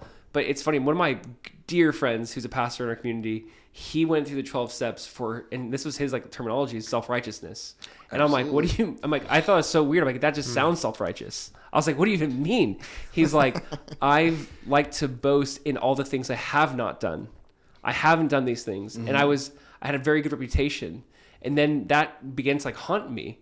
And I felt the shame and guilt. And it almost became like I pursued, like, an addictive manner a good name or a good like reputation, and like it almost kept me from Jesus. Wasn't my source of righteousness. I was my source of righteousness. Yeah. And so he felt the need to go through the steps in let's identify the issue. Well, it's like, what are you addicted? I'm addicted to people looking at me in a favorable way. Okay, like so, like that was like his thing, and he's talked about like just the freedom he's experienced through going through this step. And I thought that was a beautiful approach in some ways, because he's trying to say it's not like, oh, really sinful people need confession and accountability and moral, and like really sinful people need these things. Like I am a really sinful person, even though I don't fit the typical list this might be associated with. Yeah. It's like I still have really deep, and I love that because it obviously portrays like our righteousness is as filthy rags to the Lord. It portrays, don't think like when Jesus said, I've come not for the righteous, but for the sinners. He's like, I want to fall in that category, but for so long I didn't think I did. And in reality, I do. Like in reality, I am. Yeah. And I think we should see ourselves in that light for the sake of that restoration. Absolutely. And my grandfather used to tell me this all the time, and he was in AA for 48 years, and on his deathbed gave his life to Jesus. It was amazing. Yeah. It was amazing. I met your grandpa. Yeah. Yeah, it's crazy. It's so crazy. And but he used to tell me all the time, like from the very beginning, like this is a program of ego deflation. Mm-hmm. If you don't deflate your ego, this program will not work for you. And our ego is the thing that gets between us and God. Isn't that not what Jesus describes? Mm-hmm. Like, if you want to come to me, humble yourself. Yeah. God resists the proud, gives grace to the humble. Humble yourself as you come to me. I'll lift you up. It's crazy how like what is like God looking for in our approach to Him? It is what you just said. We might use it for whether you said ego or it's humility. It's crazy how humility. And what a brilliant way. Like you have to come in that posture of like, I don't know it all. I'm not the Messiah. I'm not the Savior. That's what I'm coming to you. Like I need that. And, and it's crazy because it little things. It's these little things that we do that humble us. Like my sponsor in the first couple of years, he made me go. If anybody ever asked to help me, I had a really big ego. I mean, I'm pretty up there now, but my ego back then was even worse. I was the most important person in any room I walked into. So he would constantly humble me. He would make me go and help people move. And he's like, if they offer you money, you have to say no. And if you take the money, you have to give it away to somebody else, right? And he would always gut check me. Did you take the money? I'm like, no. He's like, yeah, did you take the money? I'm like, yeah, right, I took the money. He's like, okay, let's go buy some homeless people some food. Come on, let's go. And he would make me do stuff like that, because I needed to be humbled constantly. And so for a while, it took me a couple of moves before I started refusing the money. But I must have helped. There was this one couple in my home group. In 6 months, they must have moved like 3 times. And every time they asked for help, I would say yes. And every time they would offer me money. And that means I would go and load up the truck and unload the truck. So I helped these people move. It felt like 100 times, man. And so the last time they moved, I actually convinced my sponsor to come with me. And they offered me money and they offered him money. He took the money. Yeah. And I looked at him. And he's like, I don't have your grandpa. Yeah. He looked at me like that. He's like, don't take it. Yeah. And I'm like, no. It's fine. It's fine. It's fine. And I didn't take the money. So a couple of months later, he asked me to help him move. And this is how I got back at him. I helped him move and we're done moving. And he's like, here's some money. And I'm like, you got it, my friend. Anytime. I'm not giving that money to a homeless person. You're so funny. Yeah. So, but I did that a lot. I mean, I could have started a moving company. I helped so many people move, dude. I think the cool thing we were pointing out, though, is there was actual, like, things to do that had, like, put you in this place to, like, real humility, real confession, real accountability. It wasn't just like, all right, you sometimes hear, you should have accountability, and it just dies there. Yeah. You should confess, your struggles, your sins, your addiction, and it just dies there. You're really put in a place where, like, you had to actively do these things. Well, it was life or death. Yeah. Wow. Right? Yeah. For me, it was life or death. Isn't it for everyone? I mean, yeah. But I think this is honestly, I think this is the biggest hurdle that the church faces, right? There are people. I shouldn't say they. I shouldn't. Sure. But I see a lot of people who don't experience the real weight of spiritual life and death. And can you clarify that? where like going up to the altar, right? Doing an altar. You go to church, there's an altar call. Somebody goes up there, gives their life to Jesus, and then they go out and they do the same thing they did before they did the altar call, right? They don't actually feel the weight of what it means to be a follower of Christ, and so they think, it's almost like how Catholics look at baptism, right? I went up, I did the altar call, I'm saved now. Right? Like, no, there's so much more work that needs to be done now. Now that you're a Christian, you're just only recognizing that the work needs to get done. Do the work. And, and I think that, and that's why, like, when I was going to Calvary, maybe I shouldn't mention churches, but a lot of churches do altar calls, and I never really agreed with altar calls, right? I never actually went up to the altar. I never did that. That's not where I got saved. That's not how I got saved. That's not how Jesus saves. But obviously, people get saved at altar calls, sure, right? Like, absolutely. And that's probably different. That's a different podcast. Absolutely, yeah. That's another podcast. Yeah. But what my struggle with it was what are they doing once they leave? Like in my mind, you're a part of heavy discipleship program. Yeah. In my mind, I want to go up to those people and be like, okay, what's next? Let's go find you a mentor right now that can disciple you. Yeah. And that's how I look at it at church now. Yeah.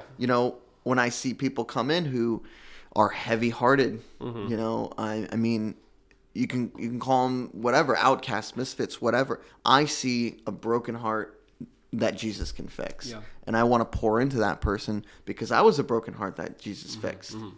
And what AA does is it's all broken hearts, right? It's all broken people who know they need to get fixed, and the people who help you find that, that's their life goal.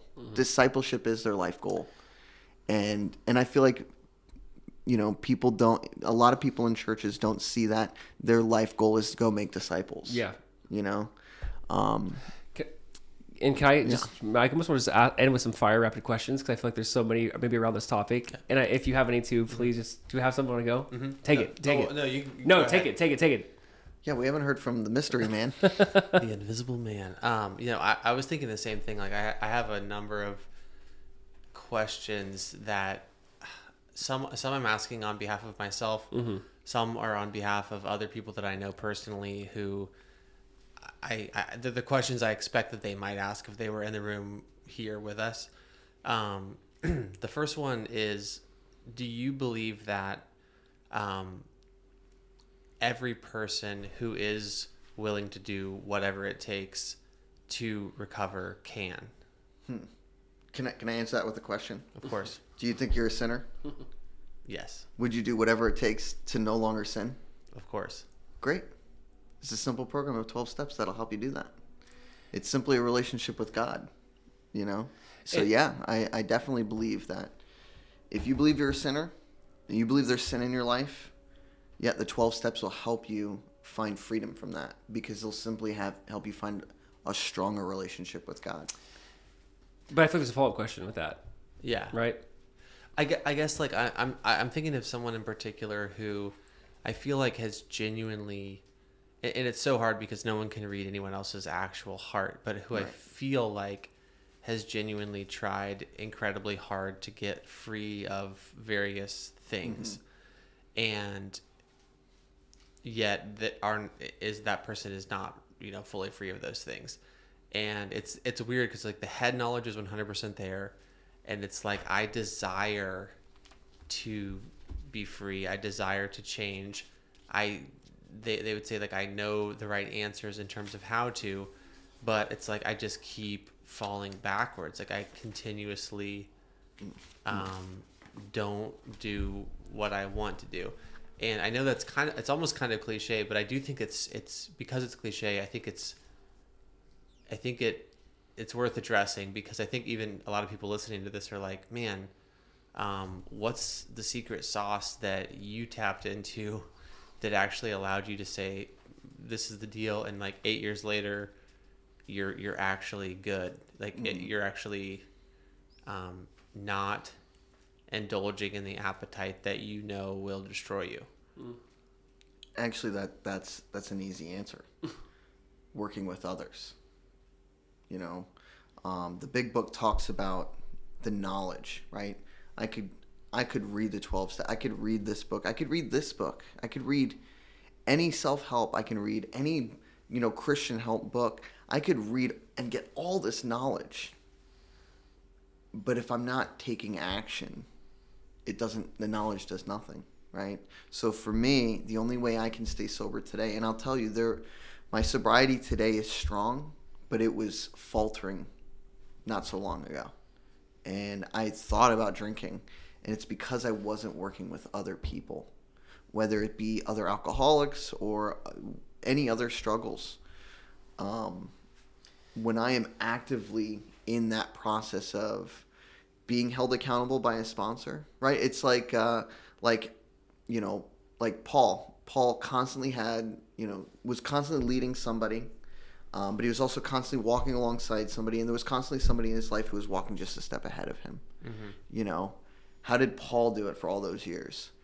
By maintaining that until he was stuck in jail and there was no other option. What do you think then that, I guess maybe this is my follow-up question to that, is like, what does the church maybe need to grow in terms of how we are doing accountability so that it's effective in the way that you're describing? Because I know a lot of people, it's like, oh yeah, we check in on each other a little bit, and it's like sometimes it's just like, oh yeah, man, I resonate with that, I screwed up too. And other times it's just like, oh, I'm sorry, man, like let's pray. But like, can you go a little bit into more depth on like what are the mechanisms of that accountability components? Like I know there's not like one answer, but I mean, and you've alluded to certain things where it's like, call me every day at 8:30 a.m. Like that's something. Yeah. But I'm just curious if there's anything else that would be noteworthy in terms of like what does that accountability look like that you're subjecting yourself to the extent that it actually begins to, through that vulnerability and openness, it begins to actually day after day change your life and the pattern of your life. Yeah. I would say there's a lot of discipline involved, right? The 12 steps are disciplines, is what they are. Ultimately, that's the best way to describe them. They're disciplines for the way we should live our lives. Constantly admitting that our sin is sin. Constantly believing that God can relieve us of that sin. Turning our will over to God on a daily basis. And then, one of the things that I think the church kind of skips on is, hey, let's inventory you. Let's take an inventory of ourselves. If we truly believe that we're sinners, then we should all have sin to inventory. And, once a thief, always a thief. Only Jesus says otherwise, right? And that's how it is.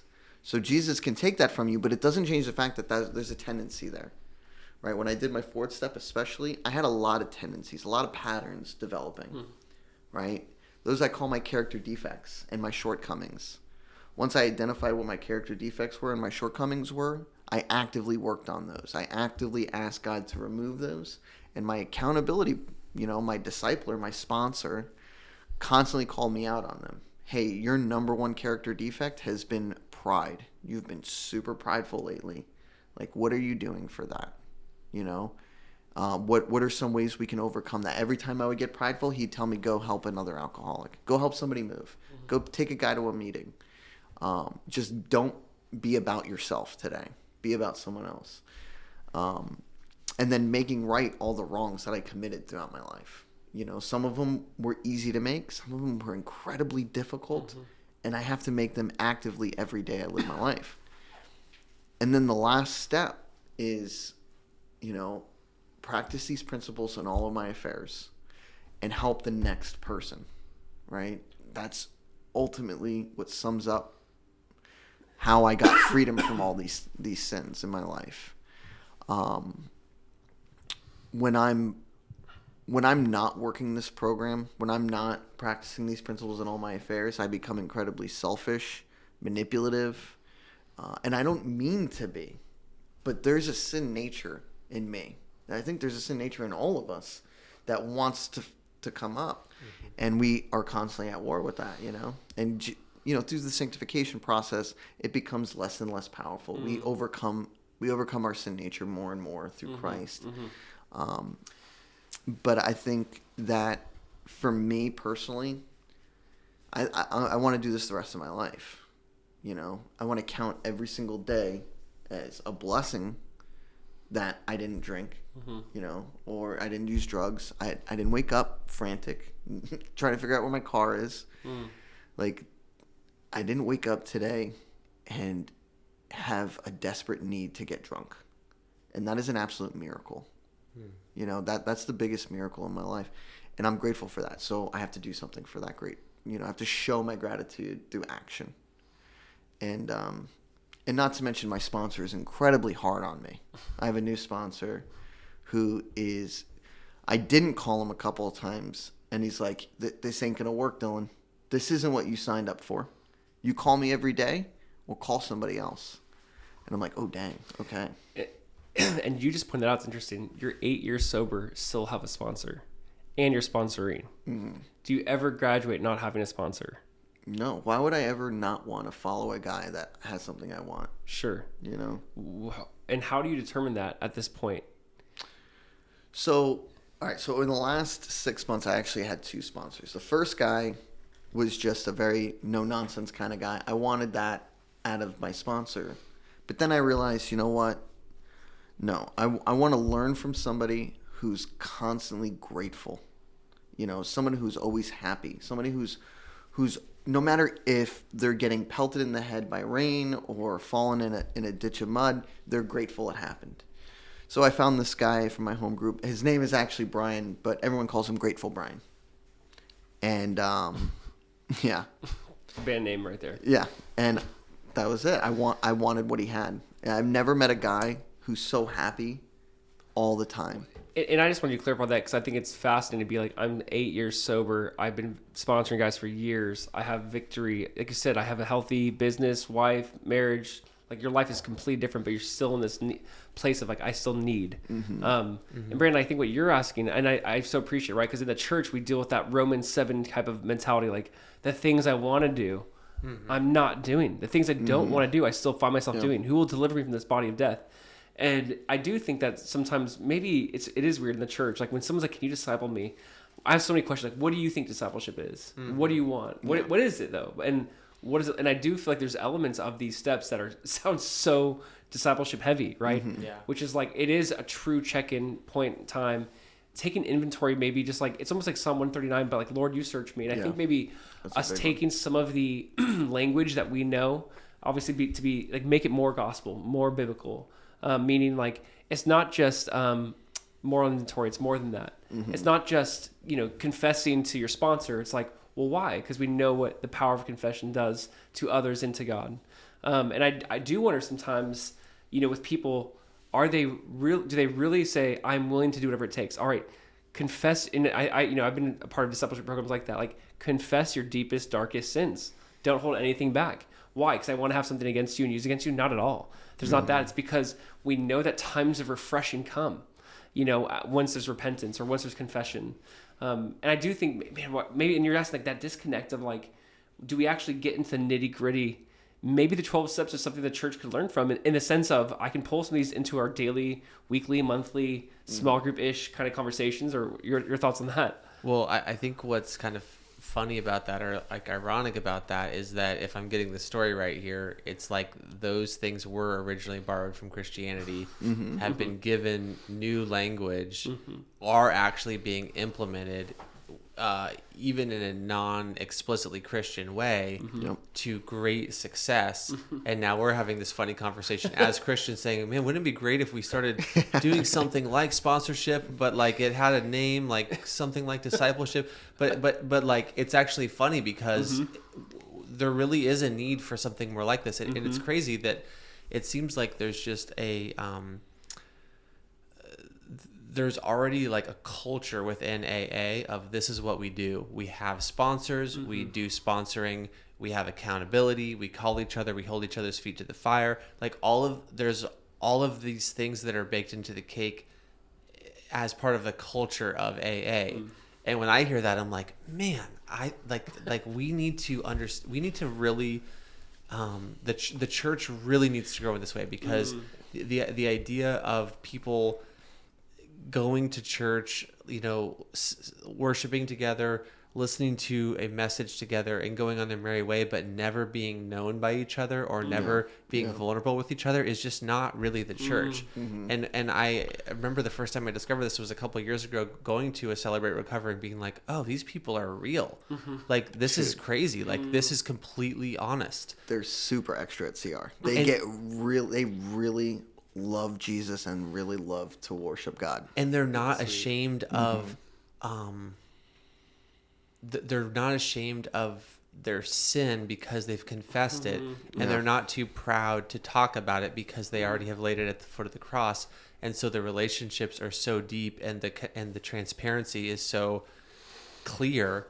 And I remember, like, the first time going to Celebrate Recovery being like, this is insane. Like, I feel like I'm in a group of people who have actually, like, walked through life with each other and, like, really, really, like, know each other. And that's and it's sad that that's refreshing, because that is what the church is supposed to be. And then like we said, like, all of, like, these 12 steps are really derivatives of the Bible and the idea of, like, community. I mean, even family is a God idea, so but it, as I hear this, I'm like, man, this is the mentality about the mentality that exists in AA and in Celebrate Recovery of, I actually have to be fully known by other people as a non-negotiable is huge. And that, I'm just telling you, Christians are secretive. Yes. Like, and I was just going to say, I feel like too, there's almost like this boundary that we're not allowed to cross. When somebody new comes into the church,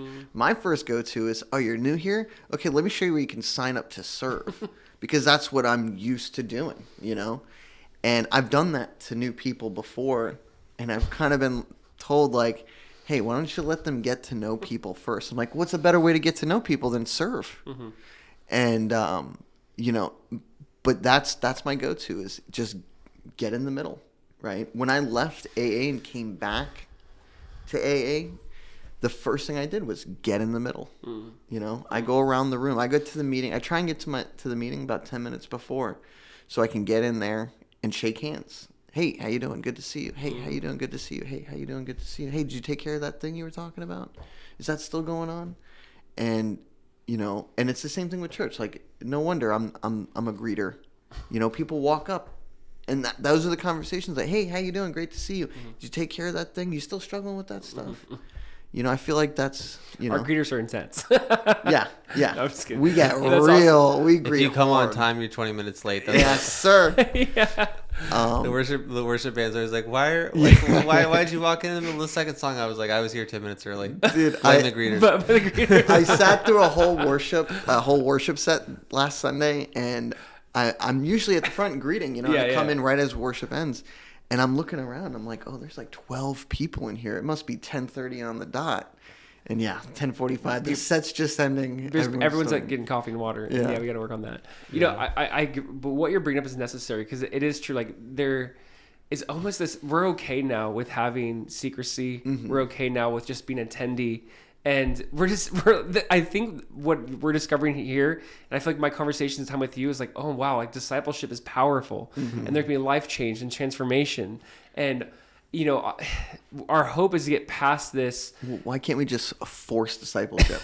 Yo, in early AA, I kid you not, early AA, when somebody walks into a room, they would literally be like, what's your name? Oh, you're Josiah? This is Dylan. He's your sponsor now. Like, right away. Right away. Now, what about the mentality, too, of you can't take a drunk off a stool? Like, you. Hey, listen, when a guy walks into church, there's only one of two reasons why. He's chasing after a girl, or he knows he's a sinner and he needs Jesus. So funny. Okay. Dude, he's like my grandpa right now. Okay. So am I wrong? Or maybe he's curious. I don't know. Yeah, sure. Sure. Well, there is something to be said, though. Like, if someone's in church, they're not a drunk on a bar stool. Like, they are like, there's at least some reason why they're there. They're there. Yeah. And is this real? Is God real? Is there power here? There's something. Yeah. There's some questions that need to be answered, or longings that need to be fulfilled. Like, there's some motivating factor that's bringing them to that location on the weekend, on 2 days out of the whole week that you get to yourself. You're coming here. Yeah. Like, what's up with that? So, But that being said, obviously you cannot force anything on anybody. But I do feel like hearing this story, I really do feel like the bar should be raised in terms of like, this is what we are. This is not what this is what Christ is asking of us. This is what we are called to. Like the vulnerability, the authenticity, the consistency, the discipline that you talked about. Like the bar actually is. It's low on average. I'm not saying anything about any church in particular, but on average, and in the West, in America, whatever you want to say, very watered down. The bar is so low that it's almost like you can't benefit from the things that are that God has in store for us in the Bible, because like it's so watered down that it's like, oh, that didn't work, but it's like you didn't really. Did you actually ever confess your sins to anybody to be healed, like you said from James chapter 5? Did you actually ever go out of your comfort zone once and share Christ with anybody to experience the amazing feeling of being used by the Holy Spirit and the Holy Spirit flowing through you to speak the truth to other people? Did you ever do that? You know what I mean? Yeah. Well, I think about like in Acts 2, at the end where they're talking about, you know, they were living together. They were literally selling off all their possessions. So they couldn't just sell off their possessions and live on the street. They were somewhere together, you know, eating together, sleeping together. They spent their lives together, you know. Yeah, the temple and house to house. Exactly. 246. I love that. It's both. It's this large gathering, small gathering. But they were all of one mind and one accord. Right? So they thought the same way. They're reading the same thing. If so somebody new came in, they're like, hey, we're all doing this. So if you want to be a part of this, do this. That's what I was going to say earlier. The way that their numbers added daily. Exactly. The way that you introduced yourself to that guy, where you're like, I got to warn you, like, I'm a big Christian. I love that, because it's like, let's just put away with like the niceties of like, we're hiding that, or like we're gonna like do things for a year and then like have this like big bomb drop on them, like, by the way, like, I'm religious, like, oh, like, you're a Christian, like, oh, like, and we're so afraid of being discredited or people thinking certain things. But I love just the straightforwardness of that. Gotta let you know, this is called a church, so there's gonna be some religious activity. Like, when I first got saved, I was sponsoring this guy. I'd already been sponsoring him, and then I got saved, and this guy was gay. It was very obvious, you know, super nice guy. Sure. I love this guy. And I just gotten saved, and then I must have been sponsoring for about a month, and he turns to me and he's like, I think you should know. I'm like, know what? He's like, I'm gay. I said, and? You know? He's like, well, you're a Christian now, you know? I'm like, is that going to be a problem? I said, well, are you going to try and kiss me? He goes, no. I said, no, we're not going to have any problems at all. You know, the job is the same. I'm going to take you through the steps. I'm going to teach you how to take another man through the steps.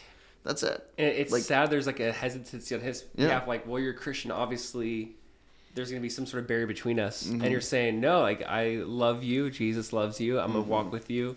And you hope even just people seeing that. And I think that's why, to me, AA is so interesting, because it just... Here's the thing. I've heard and seen and been a part of, to some extent, like CR kind of things. I have nothing but good things to say. But what I love about sometimes like an AA, you actually get introduced to people's lives who are really far from God. Yeah. And they have, and not just in their lifestyle and choices and decisions, but in their beliefs and just in every way. And I think the cool thing is, like what you said, like, you're not trying to hide it. You're not trying to surprise them. It's like, listen, we're going to work the steps. We're going to work the program. But you got to know, like, when it says higher power, for me, you got to know that's Jesus Christ and him crucified. Like, I think that's such a beautiful thing to say. Like, so we're going to do all the 12 things here. But when it's talking about praying to a higher power or whatever, you know, whatever terminology or language, you say, this is mine. I want you to know him absolutely, but I'm still going to walk these steps with you. And I just think it's a really cool exposure to a group of people or community that we might not have been exposed to. And I think, again, who did Jesus come for? You know, and it's like, what a great example. And I think, man, we are in South Florida. Like, there's a new recovery, I feel like, community I feel like being built on federal, like, every, like, month. Dude, there's a huge recovery movement happening right now. Absolutely. Yeah. The recovery church, that thing, I mean, that is a movement. Yeah. That's really exciting to see. You know, it's not for me. Honestly, I believe God is calling me into the rooms of AA to meet AAs where they're at and introduce the love of Christ to them that way. But what they're doing, they're literally preaching the gospel, and they're relating it to 12 steps. Mm-hmm. It's actually really incredible. That's beautiful. You know, Dude, and so beautiful. People are getting saved. Their numbers are adding daily. Mm-hmm. They're popping up new churches. It sounds like Acts. That's amazing. It is. It really is. And there's power and weight. So I feel like the gospel has to be our primary goal, right? Oh, absolutely. It's not the 12 steps. But I think what's beautiful about this is hearing a story where someone who was, parents split up, introduced to alcohol at a very young age, in a sense abusive, in a sense it's everything, you're right, into this journey where God used something like this to get you maybe there is some sort of higher power, and then ultimately that leads you to Jesus, but and that might not be everyone's story, but it's like how do we reach the lost? I'm very thankful, whether it's an Angelo type, or I'm just very thankful for those things to kind of introduce you to the door of Jesus, and you go, wow, and this is where the power really is. And now I really see these 12 things are just stolen from the, and let's get back to that origin story. And that is so cool to me. Yeah. And I'm very thankful, man. I'm thankful for your story. I'm thankful for who you are today. I'm thankful for your friendship. It's all Jesus, bro. It is, man. I look back, honestly, I remember you were at my house 5 years ago, and I'm like, this guy, and it's so cool what the Lord has done. It's so beautiful. We just pray for more of that. My closing thoughts here are, it's actually a pretty unique, your testimony is pretty unique in the sense that, and as I listen or as I think back on the whole story that you just told, to me the part that encapsulates it is when you're told to pray to the tile or whatever. Ceiling tiles, yeah. Pray to the ceiling tile, and it's like, what's up with that? But it's like you learned how to do the thing that you needed to do, even when it didn't have God at the center of it. When it wasn't pointed in necessarily the right direction, but you were exposed to that discipline, that posture that you needed. And it's like a foundation of a house was laid, and then God was able to come and be like, okay, and then when you actually were saved, you weren't like, what is prayer? It's like, oh, I know what prayer is. Now I actually have someone real to talk to. Mm-hmm. I've learned the discipline. I've learned how to express this thing. Now I actually get to express it to my Creator. And it's an interesting testimony because it's very different than a lot of people. It's like God works in mysterious ways and in a plethora of ways, but I feel like that it kind of encapsulates your story. Like, do this thing that's almost like ritualistic, nonsensical. Like, what? Like, create a ceiling tile, but it's silly. Like, just wait. It reminds me of Karate Kid, wax on, wax off. Oh, I'm actually learning something that's going to help me in a real life context, and I think it's awesome. And I'll tell you, I would whether it's a guy from AA or it's a guy. I mean, I've sponsored guys from church who are like, yeah, I have a strong faith in Jesus. I'm like, that's interesting. You have a strong faith in Jesus. Okay, have this one discipline. Call me every day, pray every day. And it's like, guys telling me, I've got this really strong faith, and they're like, can't pick up the phone once a day, can't, get on their knees and pray. It's like, okay, you're telling me a lot about what your faith is by your action. Like when James talks about, faith without works is dead. I need to do certain works because God has done certain things for me. One big thing, he died and rose again and freed me of my sin. So I have a lot to make up for. What I love too is along in your story, there's been these moments of I'm broken, I need help, but I feel like you had what you're describing with these guys at the church. I need help, but I don't think they realize how broken they really are, or how bad it really is. And I love it because you, even for your story, you had those moments of finding your inventory list again and being like, I really am broken. And I just think that is such a beautiful process for us as the church, where it's like, I don't know if we will ever truly appreciate the gospel until we really get the depths of our own sin and wickedness and rebellion. And I just think that is a part of the journey that I love about AA, what I love about the community, what I love about just guys who come out of recovery, I should just say. Guys who come out of recovery, I think there's this deep awareness of their brokenness and this deep awareness for God and their need for Him. And I'm very thankful for that, because you can't really teach brokenness in some ways. There needs to be this eureka, oh my gosh, my life is way far off, and I really need Jesus way more than I thought.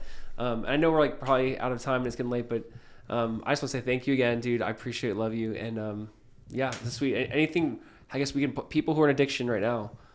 Next step is just find a church, find a recovery center. You could call me. You can call Dylan. 954. No. Yeah. It's actually 77. No, but seriously, I for anybody who watches this, Mm-hmm. if you have my number, call me. That I'm literally I make myself available to this Mm-hmm. because so many men have done it for me. Mm-hmm. That's what it's all about. And they might not even know they need it right now because reality is, like you said, your brain's in this different place. Yep. But Yeah. It literally can be anything. We Yeah. can become addicted to anything. Yeah. And if you want freedom from it, Jesus will help you with that. That's my only message to the world is Jesus. Yeah. Dude, thank you, man. Thanks, Dylan. 2 thumbs up.